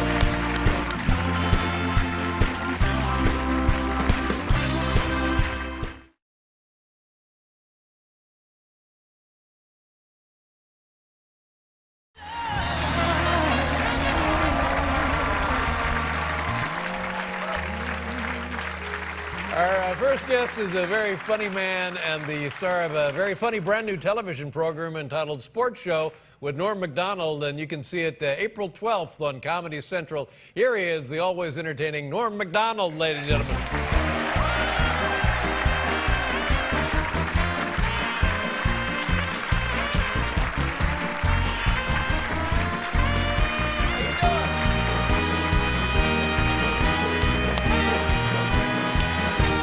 Yeah. I saw that show today, Norm. Very funny. What show? The TV show? Yeah, your TV show. Oh, yeah, Congratulations. And by the way, you look very youthful. And how come we haven't seen you in 2 years? Oh, how come I haven't been here in 2 years? Yeah. Oh, man, I've been busy. I got a kid, you know. I know. How old? Well, you got a kid? Yeah, I do. How old's Harry? He's 7. Yeah, man, they grow up so slow. You know, it's barely discernible. Isn't it? Yes, how old is your son? He's 18. They get far less cute. Yeah. They're Good not kid? not as cute when they're out on the lawn punching you in the chest. Yeah.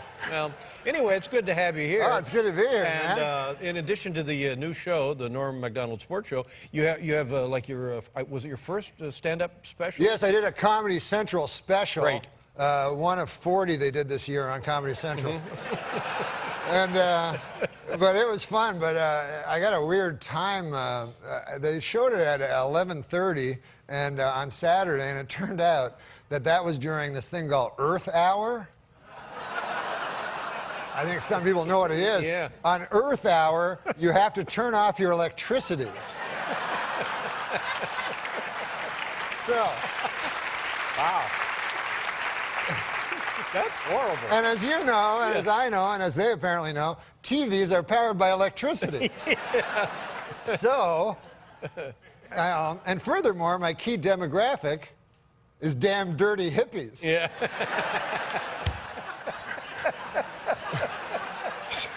Oh, man. Well, you know, what are you going to do? Took one on the chin there. Yeah. Now listen, I'm very surprised and impressed about this, that you've built kind of like a Twitter following. Yeah, so I'm an internet sensation. Whoa. Now, I didn't take you for a guy that would know about that kind of stuff. I know all about that stuff, Really? man. When did you start Twitter? 2 weeks ago. Really? But this is what I know. I did it for the Oscars. The guy told me how to do it, and I was watching the Oscars, and you know how horrible those were. And so it was pretty easy to do just jokes constantly on how horrible everyone was, you know. And you know, and some of the things were nice, like it was nice to see Kirk Douglas, of course, you know, and he had that terrible stroke, which didn't affect his comic timing at all. And but so I twittered, and I ended up twittering 190 tweets. Whoa! And it turns out it's way too much. Really? So people started telling me to stop. Anyways, Get this, just earlier this happened, right before we came on the show. I walked out here. Yeah. I'm in some kind of Twitter feud with Steve Martin. I know that Steve also actively twitters. Yeah, so this is what happened. Dig this. You know how to tweet? No. You don't know how to tweet? No. Where you been? He writes a tweet. I misunderstand it. I reply. Well, let's hear what he says. What he said? Yeah. Okay. Well, this is what he said. I'm not really that great at it, but he said, has anybody seen my hat? Now, I'm looked everywhere for it. I can't find my hat. Right. So I say, was it a brown fedora with a red hat band? But what I didn't know is he sent a twit pic.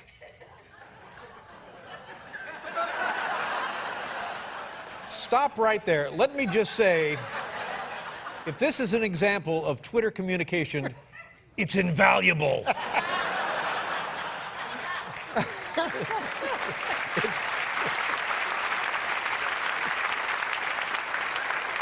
What do you think I should answer him? This is the last thing he said to me. He goes, this just came in 9 seconds ago. He goes, still mulling over this tweet from Norm to me. It's so enigmatic. Is it a put down? Honestly, I mean, he lost a hat, right? Yeah. And then you responded, is it with a red hat band? Yeah. None of this makes any sense.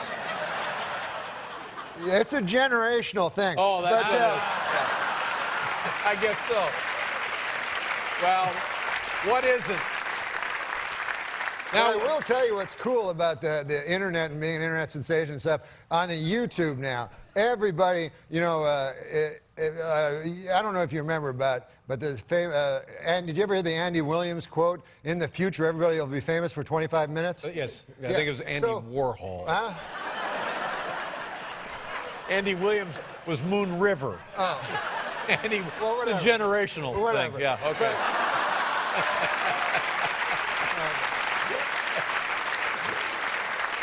But here's the thing. Like, for instance, have you ever heard of Harrison Schmitt? No. Okay. He walked on the moon. I didn't know that. Right.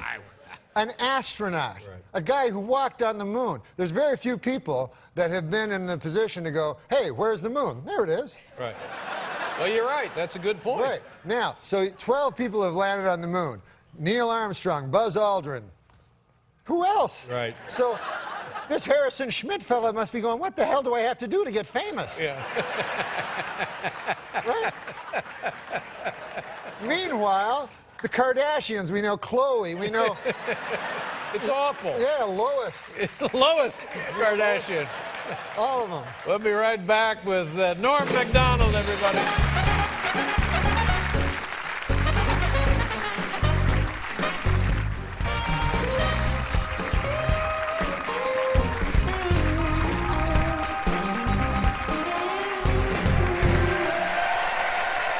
I don't know. You can tweet Steve Martin. Can you tweet him right now? I can tweet him, yeah. Or just tell him that I said hi. Oh, okay. Yeah. And that you're on the show and we're Okay. talking about him. And Okay, I awesome. said hi. Awesome. And add this. I'm sorry about the hat.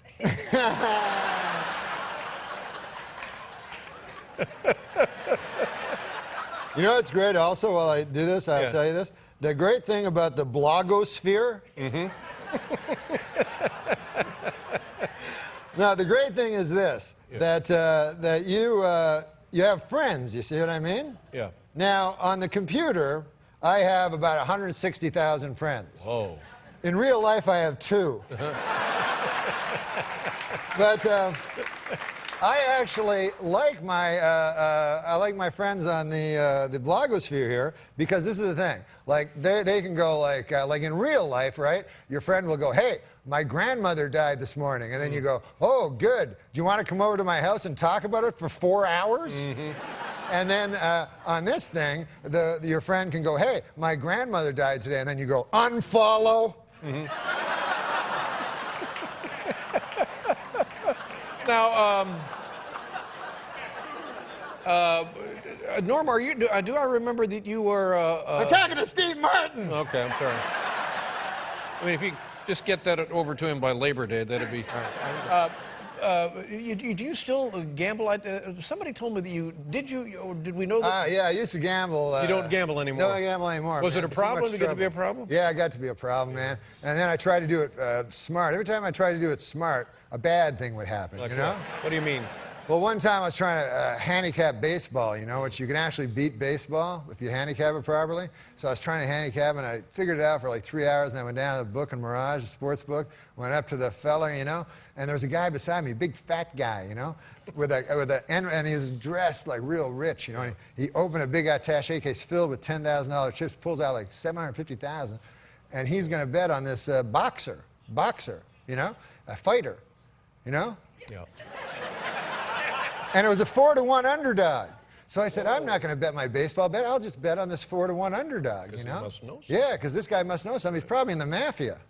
So, so I go and watch the boxing match, Dave, and the guy, my guy that I bet on, gets knocked out in 25 seconds. Oh, no. Whoa. So I go back to the book. I go, what, that guy from the mafia? What? He goes, that guy's not from the mafia. He goes, that's old long shot Louie. He goes, he's a rich guy. He loves long shots.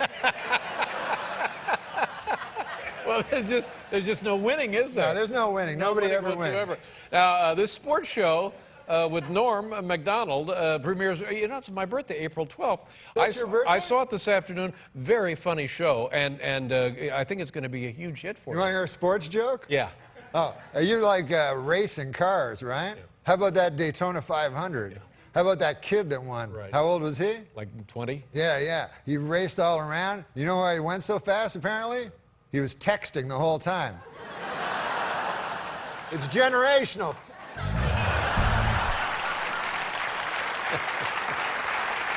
The show premieres April 12th on Comedy Central. Sports show with Norm Macdonald. Great pleasure to see you. It was great I to hope see you, man. don't wait Thank 2 you. years to come back. Welcome back to CC Sabathia, ladies and gentlemen.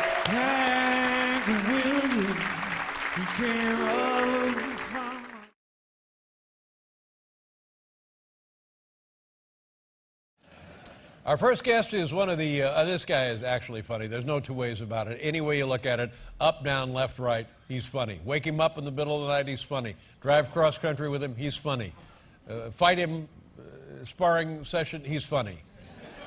Have him come visit you in the hospital, he's nothing but funny. He'll be at Greenwood Village, Colorado on April 24th and 25th. Ladies and gentlemen, it's Norm Macdonald. Come on, Norm.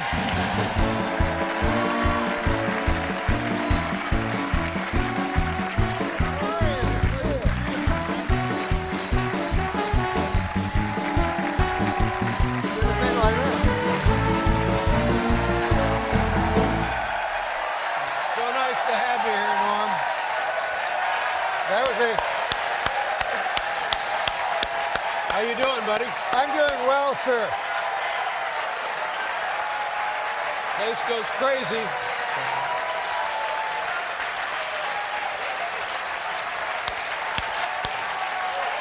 Oh, okay. Hey. Have I been funny so far? more than funny, my friend. All right. Norm. Some sort of practical joke at this point. I haven't seen you in a while. I saw you on the Saturday Night Live 40th anniversary show. Oh, yes. You were great on that. And what's been going on? Bring us up to date. What's been on your mind? I had a big pork chop for dinner, and I live in the moment. Mm-hmm. But my belly too big for the anyway. Two things struck me while I was eating dinner, Dave. One, you eat dinner at a restaurant different than you eat dinner at your home. Like, at your home, you would never say, man, I'm going to make myself a pork chop, cook it up till it's hot on one side, then turn it over, hot on the other side, cook it, and then cut into it a little bit, see how it's going in the middle. But while I'm waiting for my pork chop to get nice and hot and delicious so I can eat it, first, I'll eat a big loaf of bread.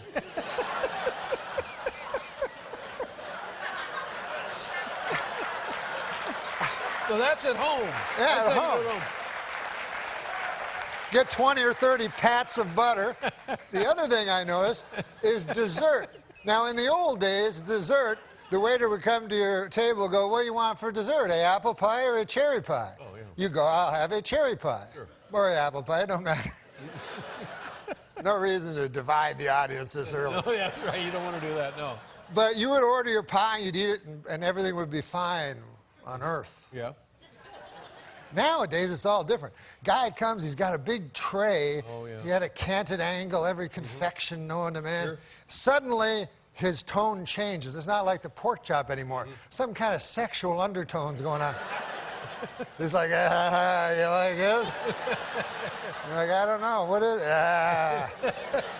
Do you like decadent things? Yeah. You're like, not that much. No, yeah. Once in a while, I guess. Yeah. May I tempt you, please? No, I'm a fella, you're a fella. Yeah. It's embarrassing a little. A little bit.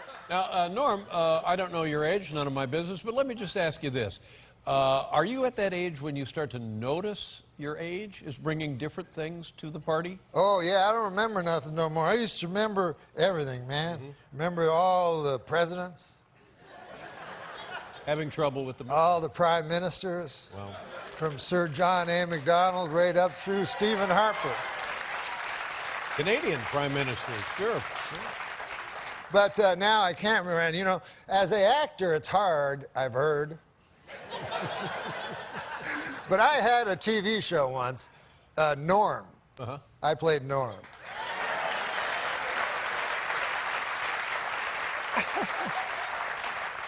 That was the one time I was not funny. No, No, it was a fine show. But we had a great actor on it, and his name was Jack Warden. You remember Jack Warden? Of course I remember Jack My Warden. God. Yeah, great actor. You remember? I think they have a picture of Jack. They have a picture of Jack Warden. There he is. You guys remember Jack Yeah, Warden? likable. A Broadway star, too. He was. He was on Broadway. He told me he was in the Man in the Glass booth where he had to go an hour and a half, one single monologue. Now, I have him on my show, the Norm Show. I played Norm. And his memory's gone, and he didn't like it, you know, and it frustrated him. And I remember I was in the scene with him, so I had to remember all my lines just in case he got his right. So it was really hard on me as well. Oh, yeah, it could take a toll on you, Yeah, sure. so I remember the first line he had, we're watching a hockey game. He's a tough old guy, playing a tough old guy. And he was like, his line was supposed to be, I tell you, Normie, hockey's no good anymore, not since they put in their helmets. That was the line, right? So he looks over at me and just blank eyes. So I know he don't got nothing. But he's trying to use his acting skills, you know, so he looks at me and goes, Normie, Normie, Normie. And you could see what he remembered through what he said. Like, because he said it at this exact moment. He'd go like, Normie, Normie, Normie. Hockey, Normie.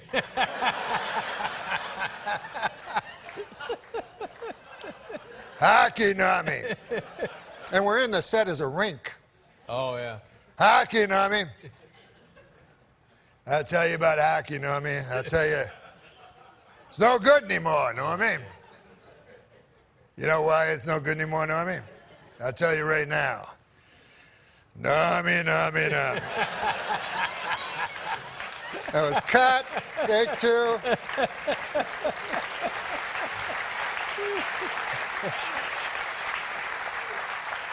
I really appreciate you coming on here tonight. I don't know if you've heard, but I'm not going to be around much longer. Yes, I'm I leaving know, the and show. I understand there's only 12 shows left, and this may be my last appearance. Well, I hope not, but... So I was going to ask for a souvenir. You know, you're the first person to bring this up, and I'm touched. And I want to say to you, Norm, as a friend and as somebody I have admired your entire career, whatever you want is yours. Except, Todd, you're not giving up the sweatshirt, are you? Anything you want. Okay, excellent. Well, maybe, I know. What? No, wait a minute. That's, Norm, those are expensive. Can you... Be careful. Oh, my God. Norm, look out. It's fine. That's fine. It's still under warranty. Okay, we'll be right back with Norm Macdonald, ladies and gentlemen.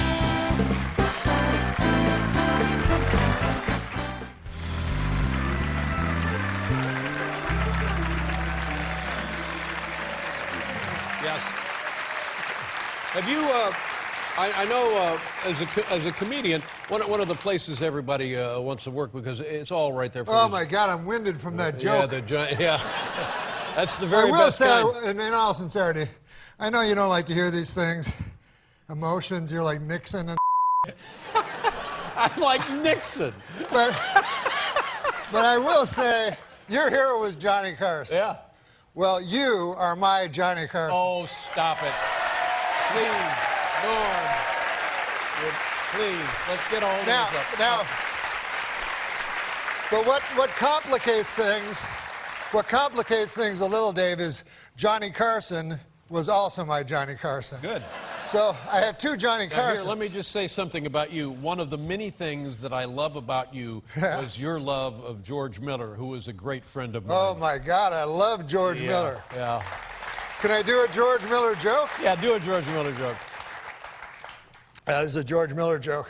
He goes, I was watching Wild Kingdom with my mother. Yeah. It said at the end, directed by Wolfgang Bauer. Produced by Wolfgang Bauer. My mother said, do you suppose that's the same? Wolfgang Bauer? Is that the same Wolfgang Bauer? Oh, man.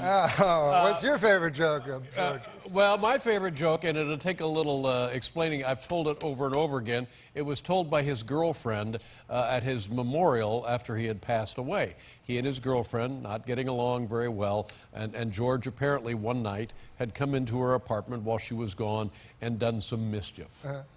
And so she called the police. And she sent them to George's house, and the cops were saying, do you know anything about this? And he said, well, no, what happened? He said, well, among other things, somebody wrote an obscenity on her bedside picture of Jesus Christ. And George said, oh, I thought that was Dan Fogelberg.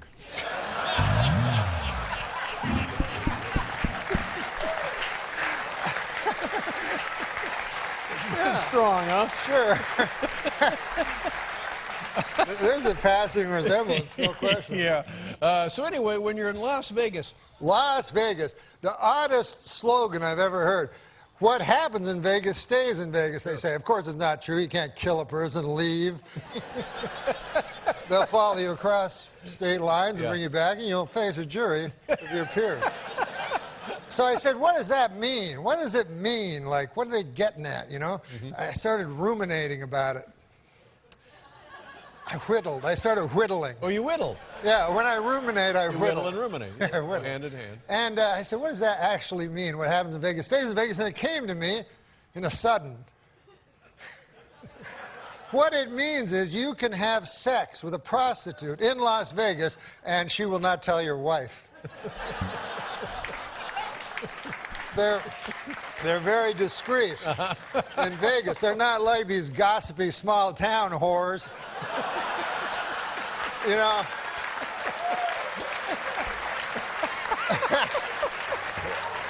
These blabbermouths down at the beauty parlor with that pale blue thing over their head, whatever that is, go, you're Hank Johnson's husband? By God, I had sex in exchange for cash last night with him. Small world. Yeah, in exchange for cash. Now, Norm, it's baseball beginning, and Bob Uecker. The great Bob Uecker. Great catcher, a radio announcer now forever for the Milwaukee Brewers. Funniest man in the world. Very, very funny guy. And is a dirty, and he talks dirty. Is that a fact? Swears all the time. But you guys are pals? Yeah, I love him. That's great. What do you... First met him at Arizona at a spring training game, and I had just gotten a show, The Norm Show. I played Norm. Everyone's talking about it. So Bob Uecker said, hey, man, what are you doing now? So I go, oh, I got a show in and Bob Uecker, had already was on a successful stand-up show called Mr. Belvedere, which starred Christopher Hewitt, who studied at the Oxford Academy, as Mr. Belvedere, the butler to Bob Uecker's character. So I said, I'm doing a show, The Norm Show. I play Norm. And he said to me, He goes, hey, man, you know Belvedere? So I go, no, I don't know Belvedere. And he goes, oh, man, great guy. He, big fat guy, but still nice. And he goes, I'll tell you something about Belvedere you might not know. I go, what's that? He goes, he loves fried mozzarella. I go, oh, how do you know that? He goes, well, in the back of these TV shows, they have little things where you can get food, and they had a little stove, you know, with a skillet. And, man, I'd put mozzarella on there, and I'd feed it to him. And then one time I got called into a big meeting, and all these muckety-mucks were sitting around. They said, you got to stop feeding Belvedere. And I said, man, he likes it. Wow. Now, what is the... But I will tell you, one time I was with him, he did not swear. The only time that he did not, you know, compulsively swear. And we were playing golf at Troon in Arizona, and it was kind of a wistful moment. We got to the ninth hole, and he looked out, and there were about 4 guys and 2 women. They looked like real estate people, you know. And he looked out, and he goes, "Oh man," he goes, "the desert is one of the most beautiful places in the world, Norm. Man, you know, you look out there at night, and it's just so kaleidoscopic, man. You can't help but believe in God. You know, it breaks my heart when I see these people putting up condos and you know, just condo after condo over the most beautiful thing in nature." And then he looked at me and he realized, I think, that he hadn't said something dirty in a while. So he said, or maybe it's a What?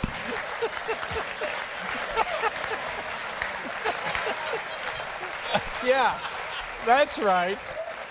That's what I was thinking. There's no middle ground. No, it's either 0 or 100 miles an hour. Norm, God bless you. I love you. I'll It's miss good you, to baby. see you. I'll miss you. Well, we're going to see you. We're going to see you whatever you're up to. Ladies and gentlemen, could be the funniest man in the world. We got the paperwork on that. He'll be performing at Comedy Works, Greenwood Plaza Village in Colorado, April 24th, 25th. God bless you again, Thank Norm. you, sir. Thank you very much. Great to be here. We'll be right back with Theo James.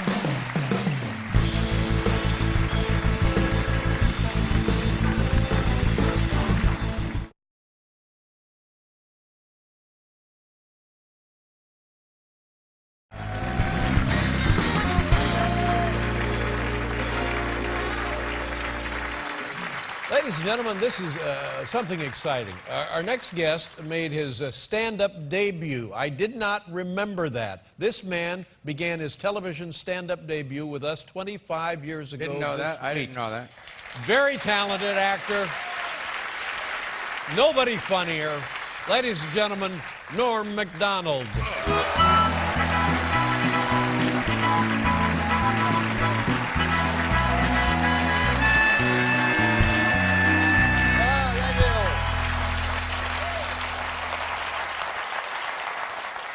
Thanks, guys. Listen, I don't want to brag or anything, but me and Oprah are making the same money tonight. But the show has loosened up considerably. I noticed I was watching Oprah and Dave talking about weed and booze. And I don't do either of those. The hardest drug I ever did, LSD.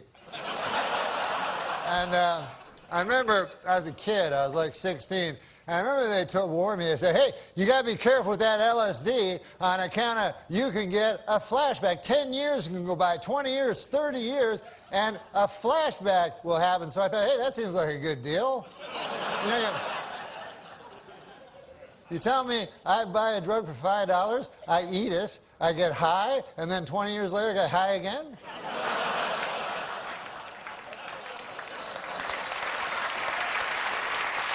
That's not the point. I like to stretch my drug dollar. The point is this.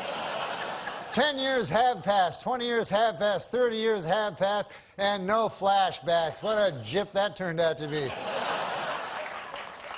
Just more horse by the big acid companies, that's all it is.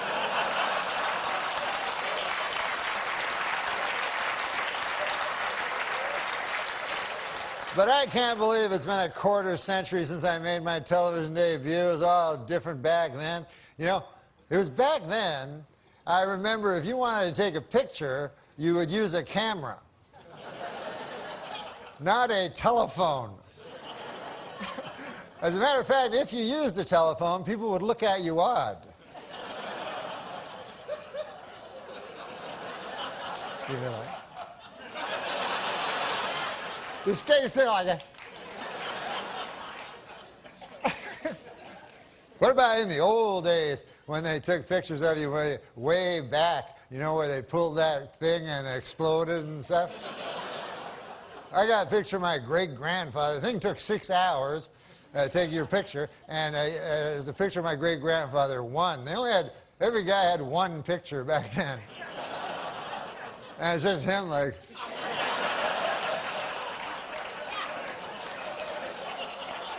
I gotta get back, feed them hogs. Who's gonna feed the hogs? Somebody gotta feed them hogs. Now, in the future, of course, it'll be different. 50 years from now, people will be going like, hey, you want to see 100,000 pictures of my great-grandfather?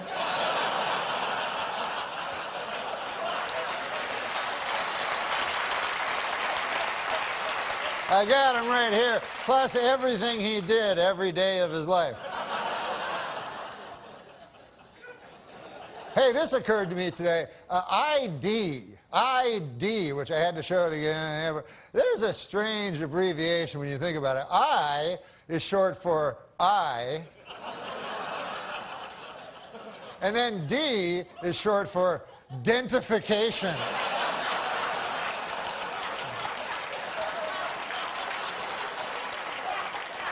They could have split that one up a little better, you know? But I watch the TV, I watch the news, make you afraid, the news, you know? Put all these stories on, Iraq, Iran, North Korea, you know, try to scare you, you know? But does it ever really scare you? Like, you ever wake up in the middle of the night, North Korea! That little tiny country across the ocean. I wonder if they'll get me.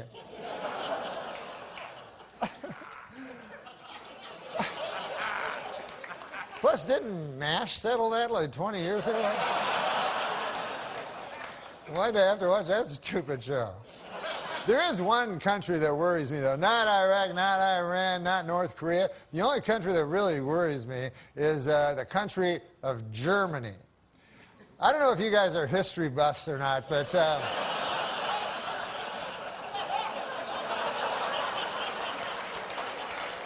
in the early part of the previous century, Germany decided to go to war. And who did they go to war with? The world.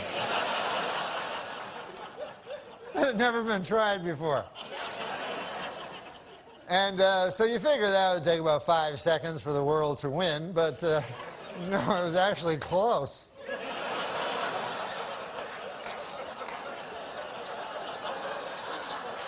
Then about 30 years pass, and Germany decides again to go to war, and again it chooses as its enemy the world. And this time they have that guy, Schrankly, Crankly, that guy, and I'm not even going to dignify him by saying his name, but I think you know what I'm talking about.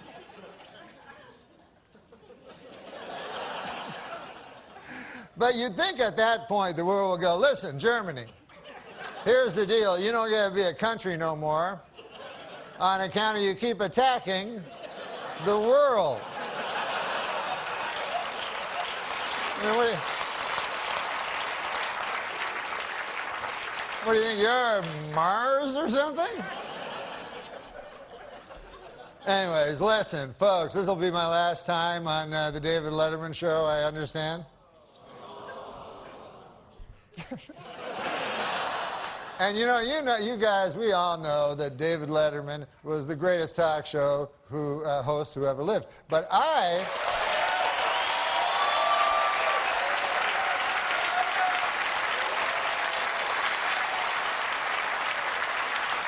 I remember Dave differently because the first time I saw him, I was 13 years old.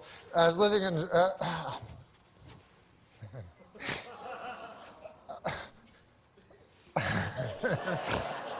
I was living in Toronto, Canada, and I went to a talk show they had there. And David Letterman was the stand-up comedian on the show. And I loved stand-up. And David Letterman did this joke that I told everybody this joke. I love this joke. It still stays with me as my favorite stand-up joke ever. So I'd like to do it for you if you'd like to hear it.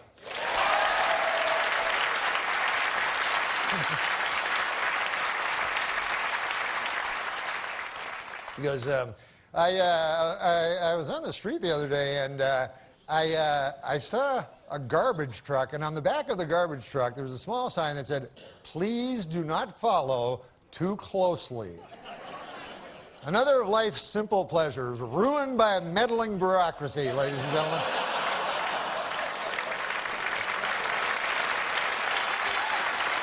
You remember the old days when Dad would pile the kids in the station wagon and we'd all go out and follow a garbage truck? So anyways, I'd just like to say, I know that Mr. Letterman is not for the mawkish, and he has no truck for the sentimental, but if something is true, it is not sentimental, and I say in truth, I love you. Oh, my God. God. Oh, my God. Oh my God, Norm! Norm! Norm! Oh my God! Very funny, Norm. And thank you.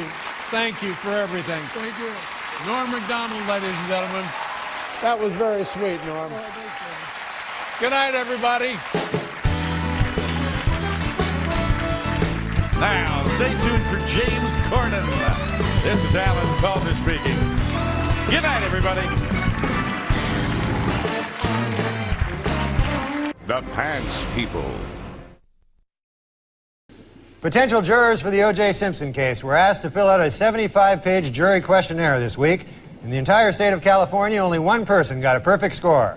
Chow Ming Wu, who after the trial plans to attend Caltech. By the way, you can now purchase a bronze statue of the Juice for only $3,395. And for an even $5,000, you can buy one that Al Cowlings has kissed the ass of. O.J. Simpson's new fitness video was released this week, and hitting the shelves next week, Simpson's newest video, Dorf on Stalking.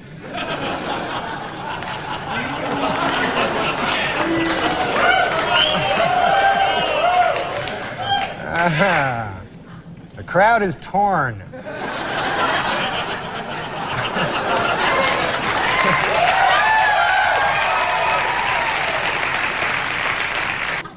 According to retailers, the most popular Halloween mask this year is O.J. Simpson. And the most popular Halloween greeting is, "I'll kill you and that guy who's bringing over your glasses," or treat.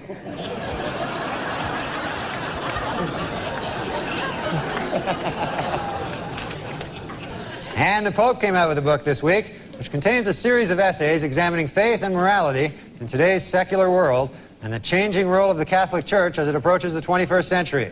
The book is entitled, "God Himself Told Me That O.J. is Guilty."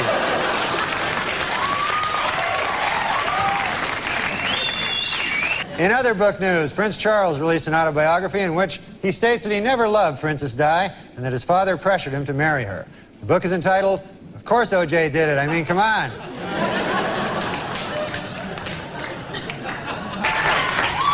In his book, O.J. Simpson says that he would have taken a bullet or stood in front of a train for Nicole.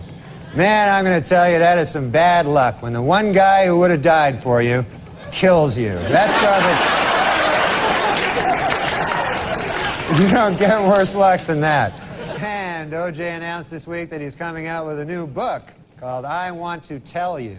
And if it's successful, O.J. will work on yet another book entitled From Football to Prison, My 25 Years of Showering with Other Men.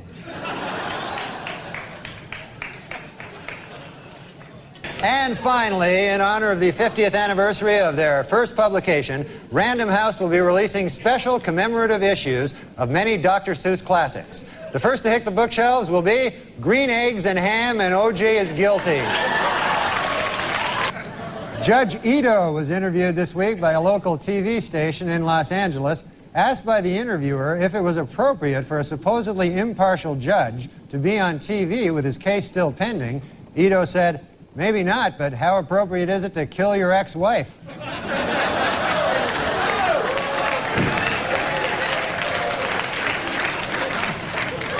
It was revealed today that O.J. Simpson told police that Nicole Brown Simpson used to beat him up. He also claimed that she and Ron Goldman killed him.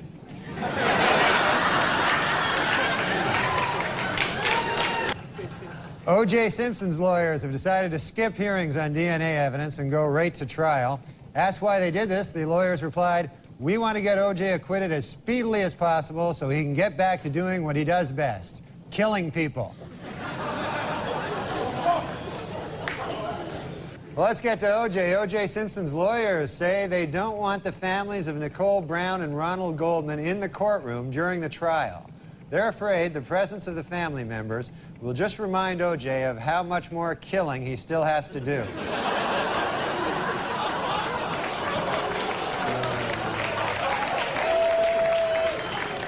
Well, O.J. Simpson's lawyers stopped feuding this week, finally. The Dream Team, F. Lee Bailey and Robert Shapiro, were able to put aside their differences and express their admiration for each other after O.J. threatened to cut their heads off.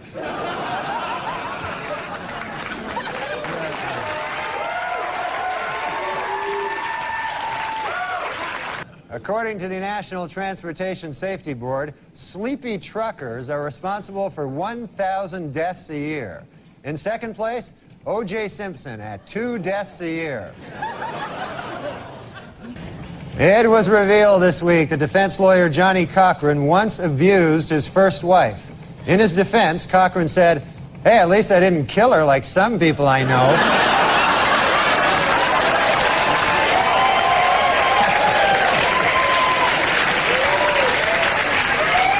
Tomorrow, Judge Lance Ito will take O.J. and the jury on a tour of the now famous crime scene. For the jury, it will be their first look at the actual location.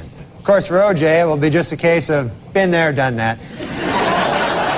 Judge Lance Ito was happy with the jurors' field trip to the crime scene last week. It went off without a hitch, said Ito. Not one murder. O.J.'s pal Al Cowlings now has a 1-900 number. For $2.99 a minute, Cowlings will tell callers that O.J. is innocent. And for $3.99 a minute, he'll try to do it without laughing.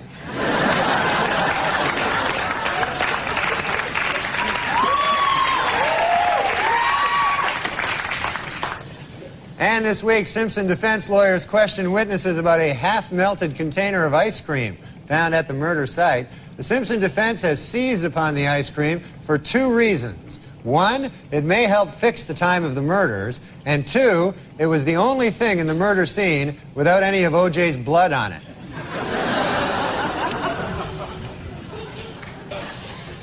To illustrate the point that their client is running out of money to defend himself, O.J. Simpson's lawyer said this week that if he had to do it over again, after killing his victims, O.J. would now rob them as well. That one you find troubling? We went. Was O.J. Simpson high on speed the night of the murders? Absolutely not, said defense attorney Johnny Cochran today. And a simple test of any of O.J.'s blood found at the crime scene will prove it.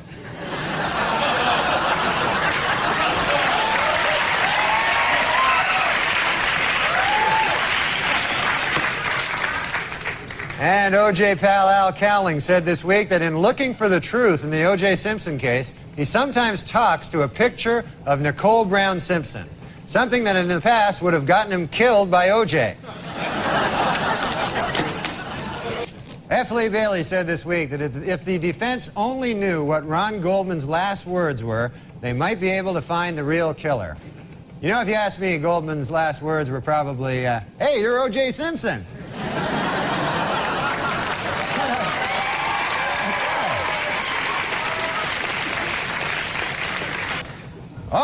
OJ has struck again. How about that? Not a good thing. And in court this week, Kato Kalin testified that O.J. Simpson did not appear angry before or after the period of his wife's murder. But Kalin admitted he could have been a touch edgy while he was actually murdering her. Might have been a... Hertz Rental Car Company announced this week that it will buy 520,000 vehicles, increasing its worldwide fleet 24%. In addition, they will try to find a new spokesman who won't kill his ex-wife.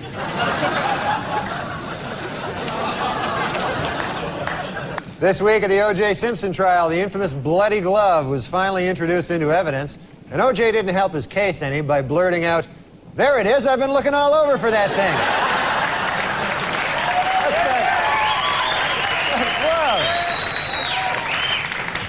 glove. And a new shocker in the O.J. Simpson trial. This afternoon, Judge Lance Ito dismissed yet another juror, a 45-year-old African-American male, for failing to tell the court that he had once worked for Hertz Rent-A-Car and that he had once held Nicole Brown Simpson's glasses while O.J. killed her.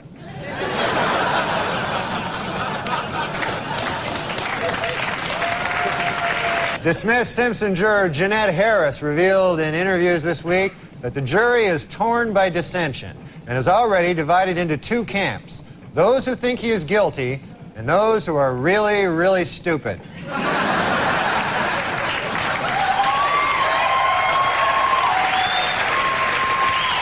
A bad week for the prosecution at the O.J. Simpson trial. Under intense cross-examination by defense lawyer Barry Scheck, LAPD crime expert Dennis Fung admitted that he may have contaminated the crime scene when he accidentally dropped a big bucket full of O.J.'s DNA.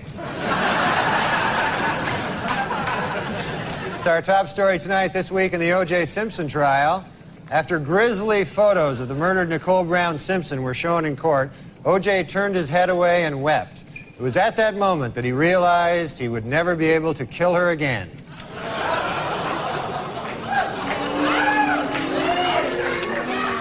Well, in a questionable move by the defense team this week, O.J. Simpson demonstrated how to stab two people at the same time.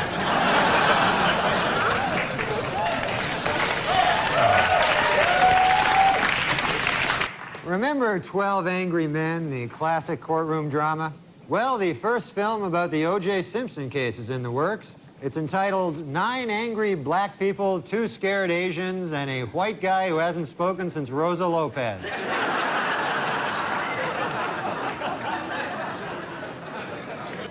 Testimony during the final week provided some spellbinding moments. In a brilliant move during closing arguments, Simpson attorney Johnny Cochran put on the knit cap prosecutors say O.J. wore the night he committed the murders. Although O.J. may have hurt his case when he suddenly blurted out, "Hey, easy with that. That's my lucky stabbing hat."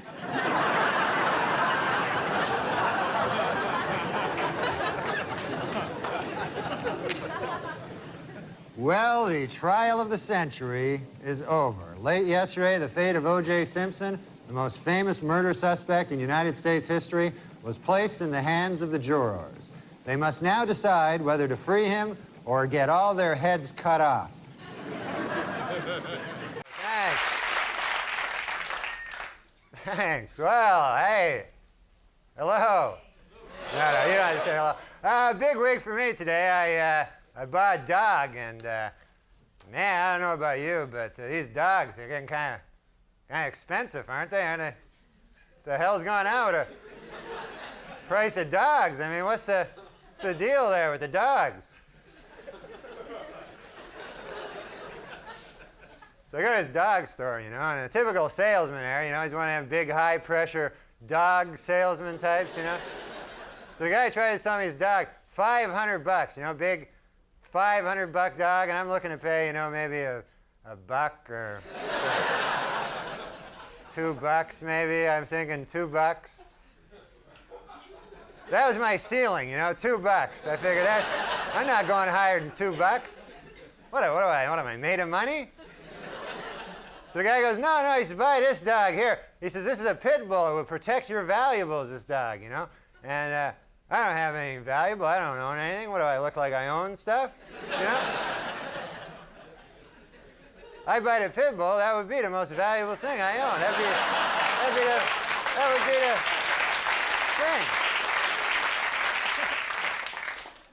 Then I have to buy something to protect it, you know? Then I'd be out, be shopping for Wolverines the next day, you know? I'd be going, what do you got in a timber wolf? Show me something in a timber wolf. What do you got? You got anything in a timber wolf there? What do you got?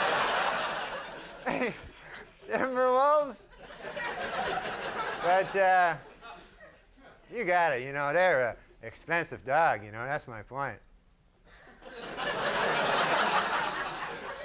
Where the hell did that dog even come from, a pit bull? I never heard of that dog. When I grew up, there was no pit bulls, you know?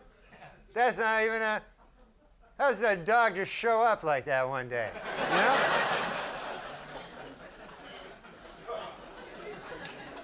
When I was a kid, the toughest dog was a Doberman dog. You ever see them? They're a tough... Oh, man, they'll rip your throat out, them dogs. Just like a pit bull. That's how they kill you. And they rip your throat out and you die, you know? But I'm not telling you anything you don't know. But they're a dangerous dog. I don't buy no dangerous dogs, I'll tell you that. I always buy a dog that if I have to, I can take him. You know, that's my...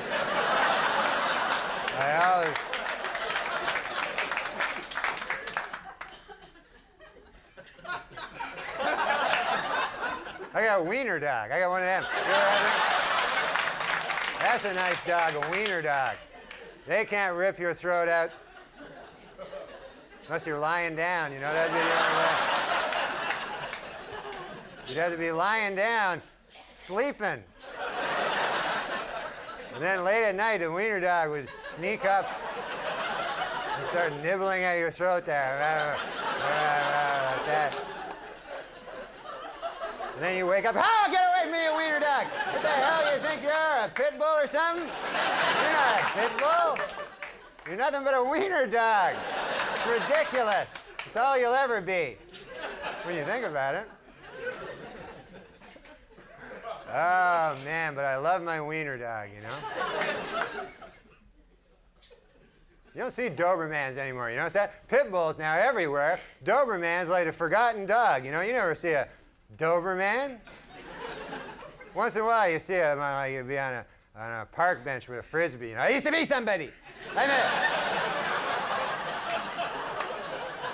I'm a Doberman.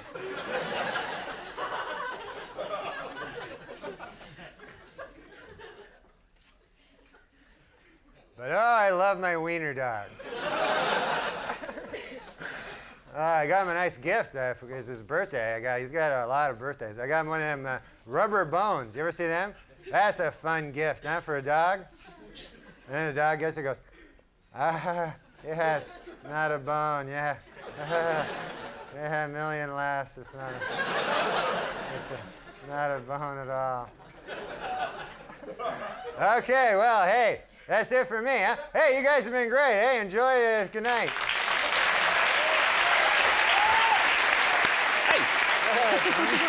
Norm Macdonald, everyone. We'll be right back with the Bug Lady, Betty Fur. Do you have a dog? Do I have a dog? Yeah. Well, you know what they say. Nature abhors a vacuum. I think that was Newton. Nature abhors a vacuum. But so does my dog. Yeah, I have a dog.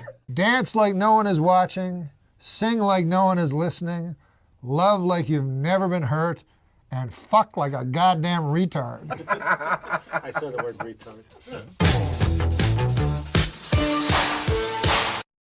Still booking the store. You're booking the Comedy Store? Yeah. Where you can buy comedy. It's not that kind of store. Yeah. I don't do a lot of... I don't like to sell my comedy. Again, it's not an actual store. That's just the name. It's just a comedy club. Mm-hmm. Mm-hmm. Oh, I like this. I like the theme that this one has. A man in Taiwan reportedly cut off his own penis to win an argument with his wife. That reminds me of that episode of Everybody Loves Raymond, where Raymond forgot Deborah's birthday and had to cut his own cock off. All right, a Las Vegas woman was arrested after hiding a stolen Rolex in her vagina. Well, now Bruce Jenner's just gone too far. I don't understand it.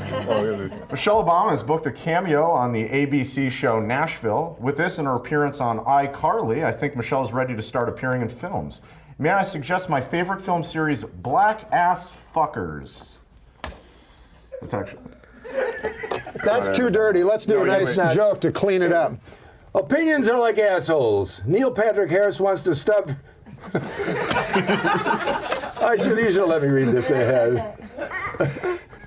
Oh, how about this? College freshman Scott Damerow, Larry, set a new world record by using his head to bust 142 eggs, and he now officially holds a place in the Guinness Book of fucking retards.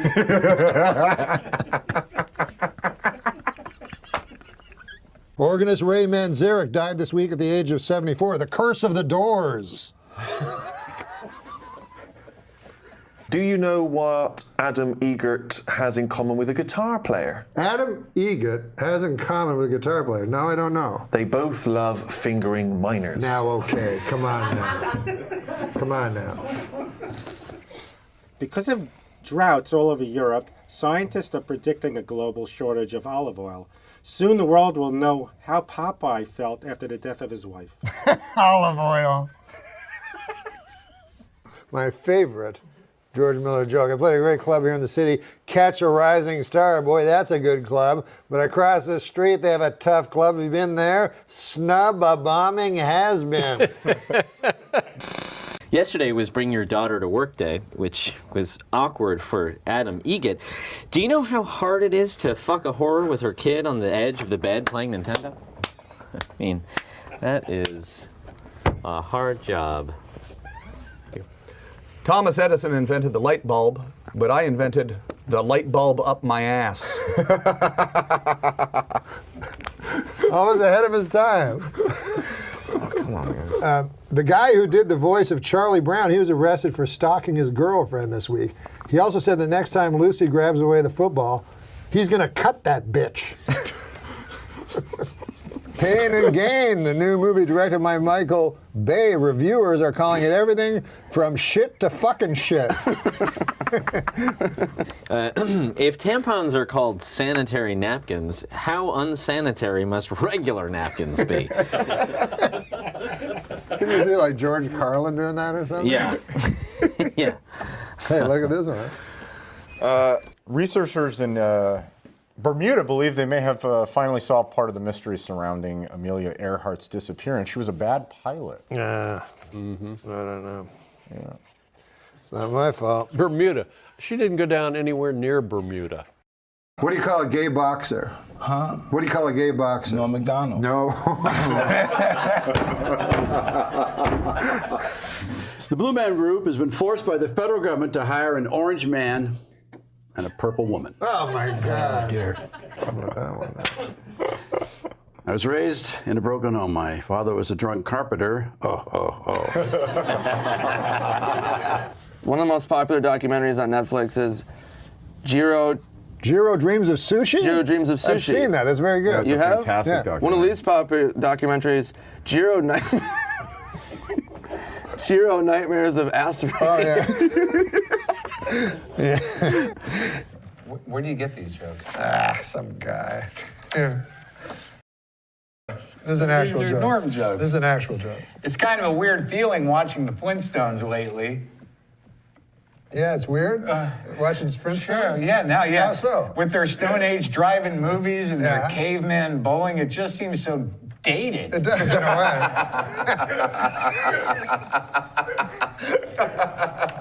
We were talking about Easy as pie. Easy as pie. You know what's not easy as pie? Baking and fucking actual pie. Does it say actually fucking in there? Now, do you know how to be Ed McMahon during this? Well, you have to read Okay. Mount Baldy. Mount Baldy. Mount Baldy. Mount Baldy. Yeah, Mount Baldy. What did Yul Brynner's wife do on their wedding night?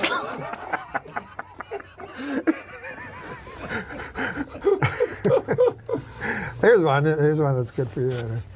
I used to think revenge was a dish best served cold, but then I realized it meant getting back at somebody. Some gold-plated chains would make a nice retirement gift for a very, very good slave. Well, Are you serious? Well, this was written. Are you serious? This was written years Did ago. you just write that? I didn't write Did it. you just say that? No, I read it. Yes. Do you know the Harlem Shake? Yeah, I've seen it on every single You've commercial. seen it. Then you'll appreciate this joke. I remember back when the Harlem Shake was just a black fella holding me upside down off a fire escape trying to collect his money. Remember the good old days back when MILF stood for mentally ill ladies I'd like to fuck? That's not right. There you go. Do you have a writing staff? Oh, yeah. You do? We have Steve O'Donnell. Steve, these are really good. Jenny McCarthy recently got engaged to former New Kid on the Block, Donnie Wahlberg. They plan to marry on Retard Island. Percy is your dad? Yeah. I didn't remember that. I'd never heard anyone else's name Percy. Remember when you came and visited the set of Man on the Moon? Oh, sure, yeah. Well, I was also in the film. That's how I like to put it.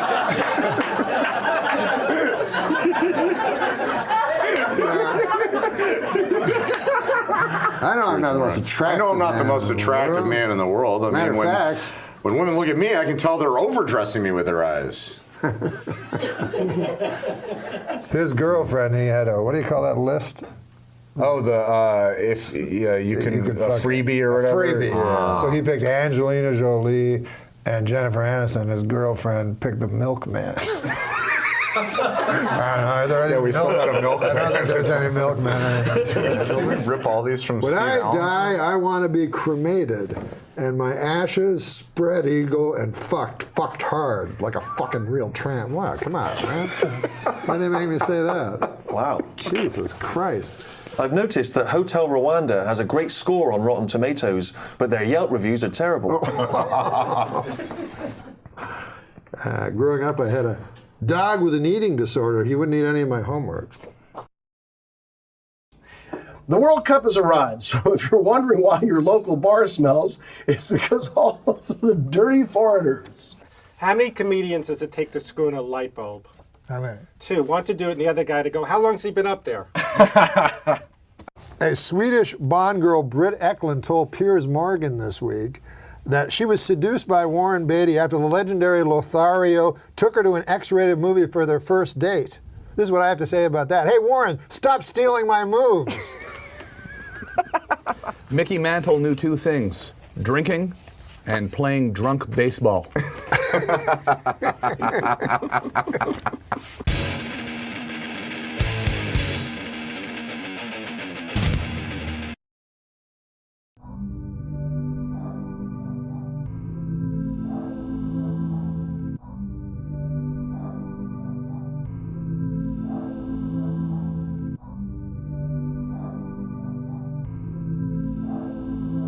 You know, I know the scriptures say, judge not lest ye be judged, but you know, I'm just gonna come out and say it. This guy's a real jerk.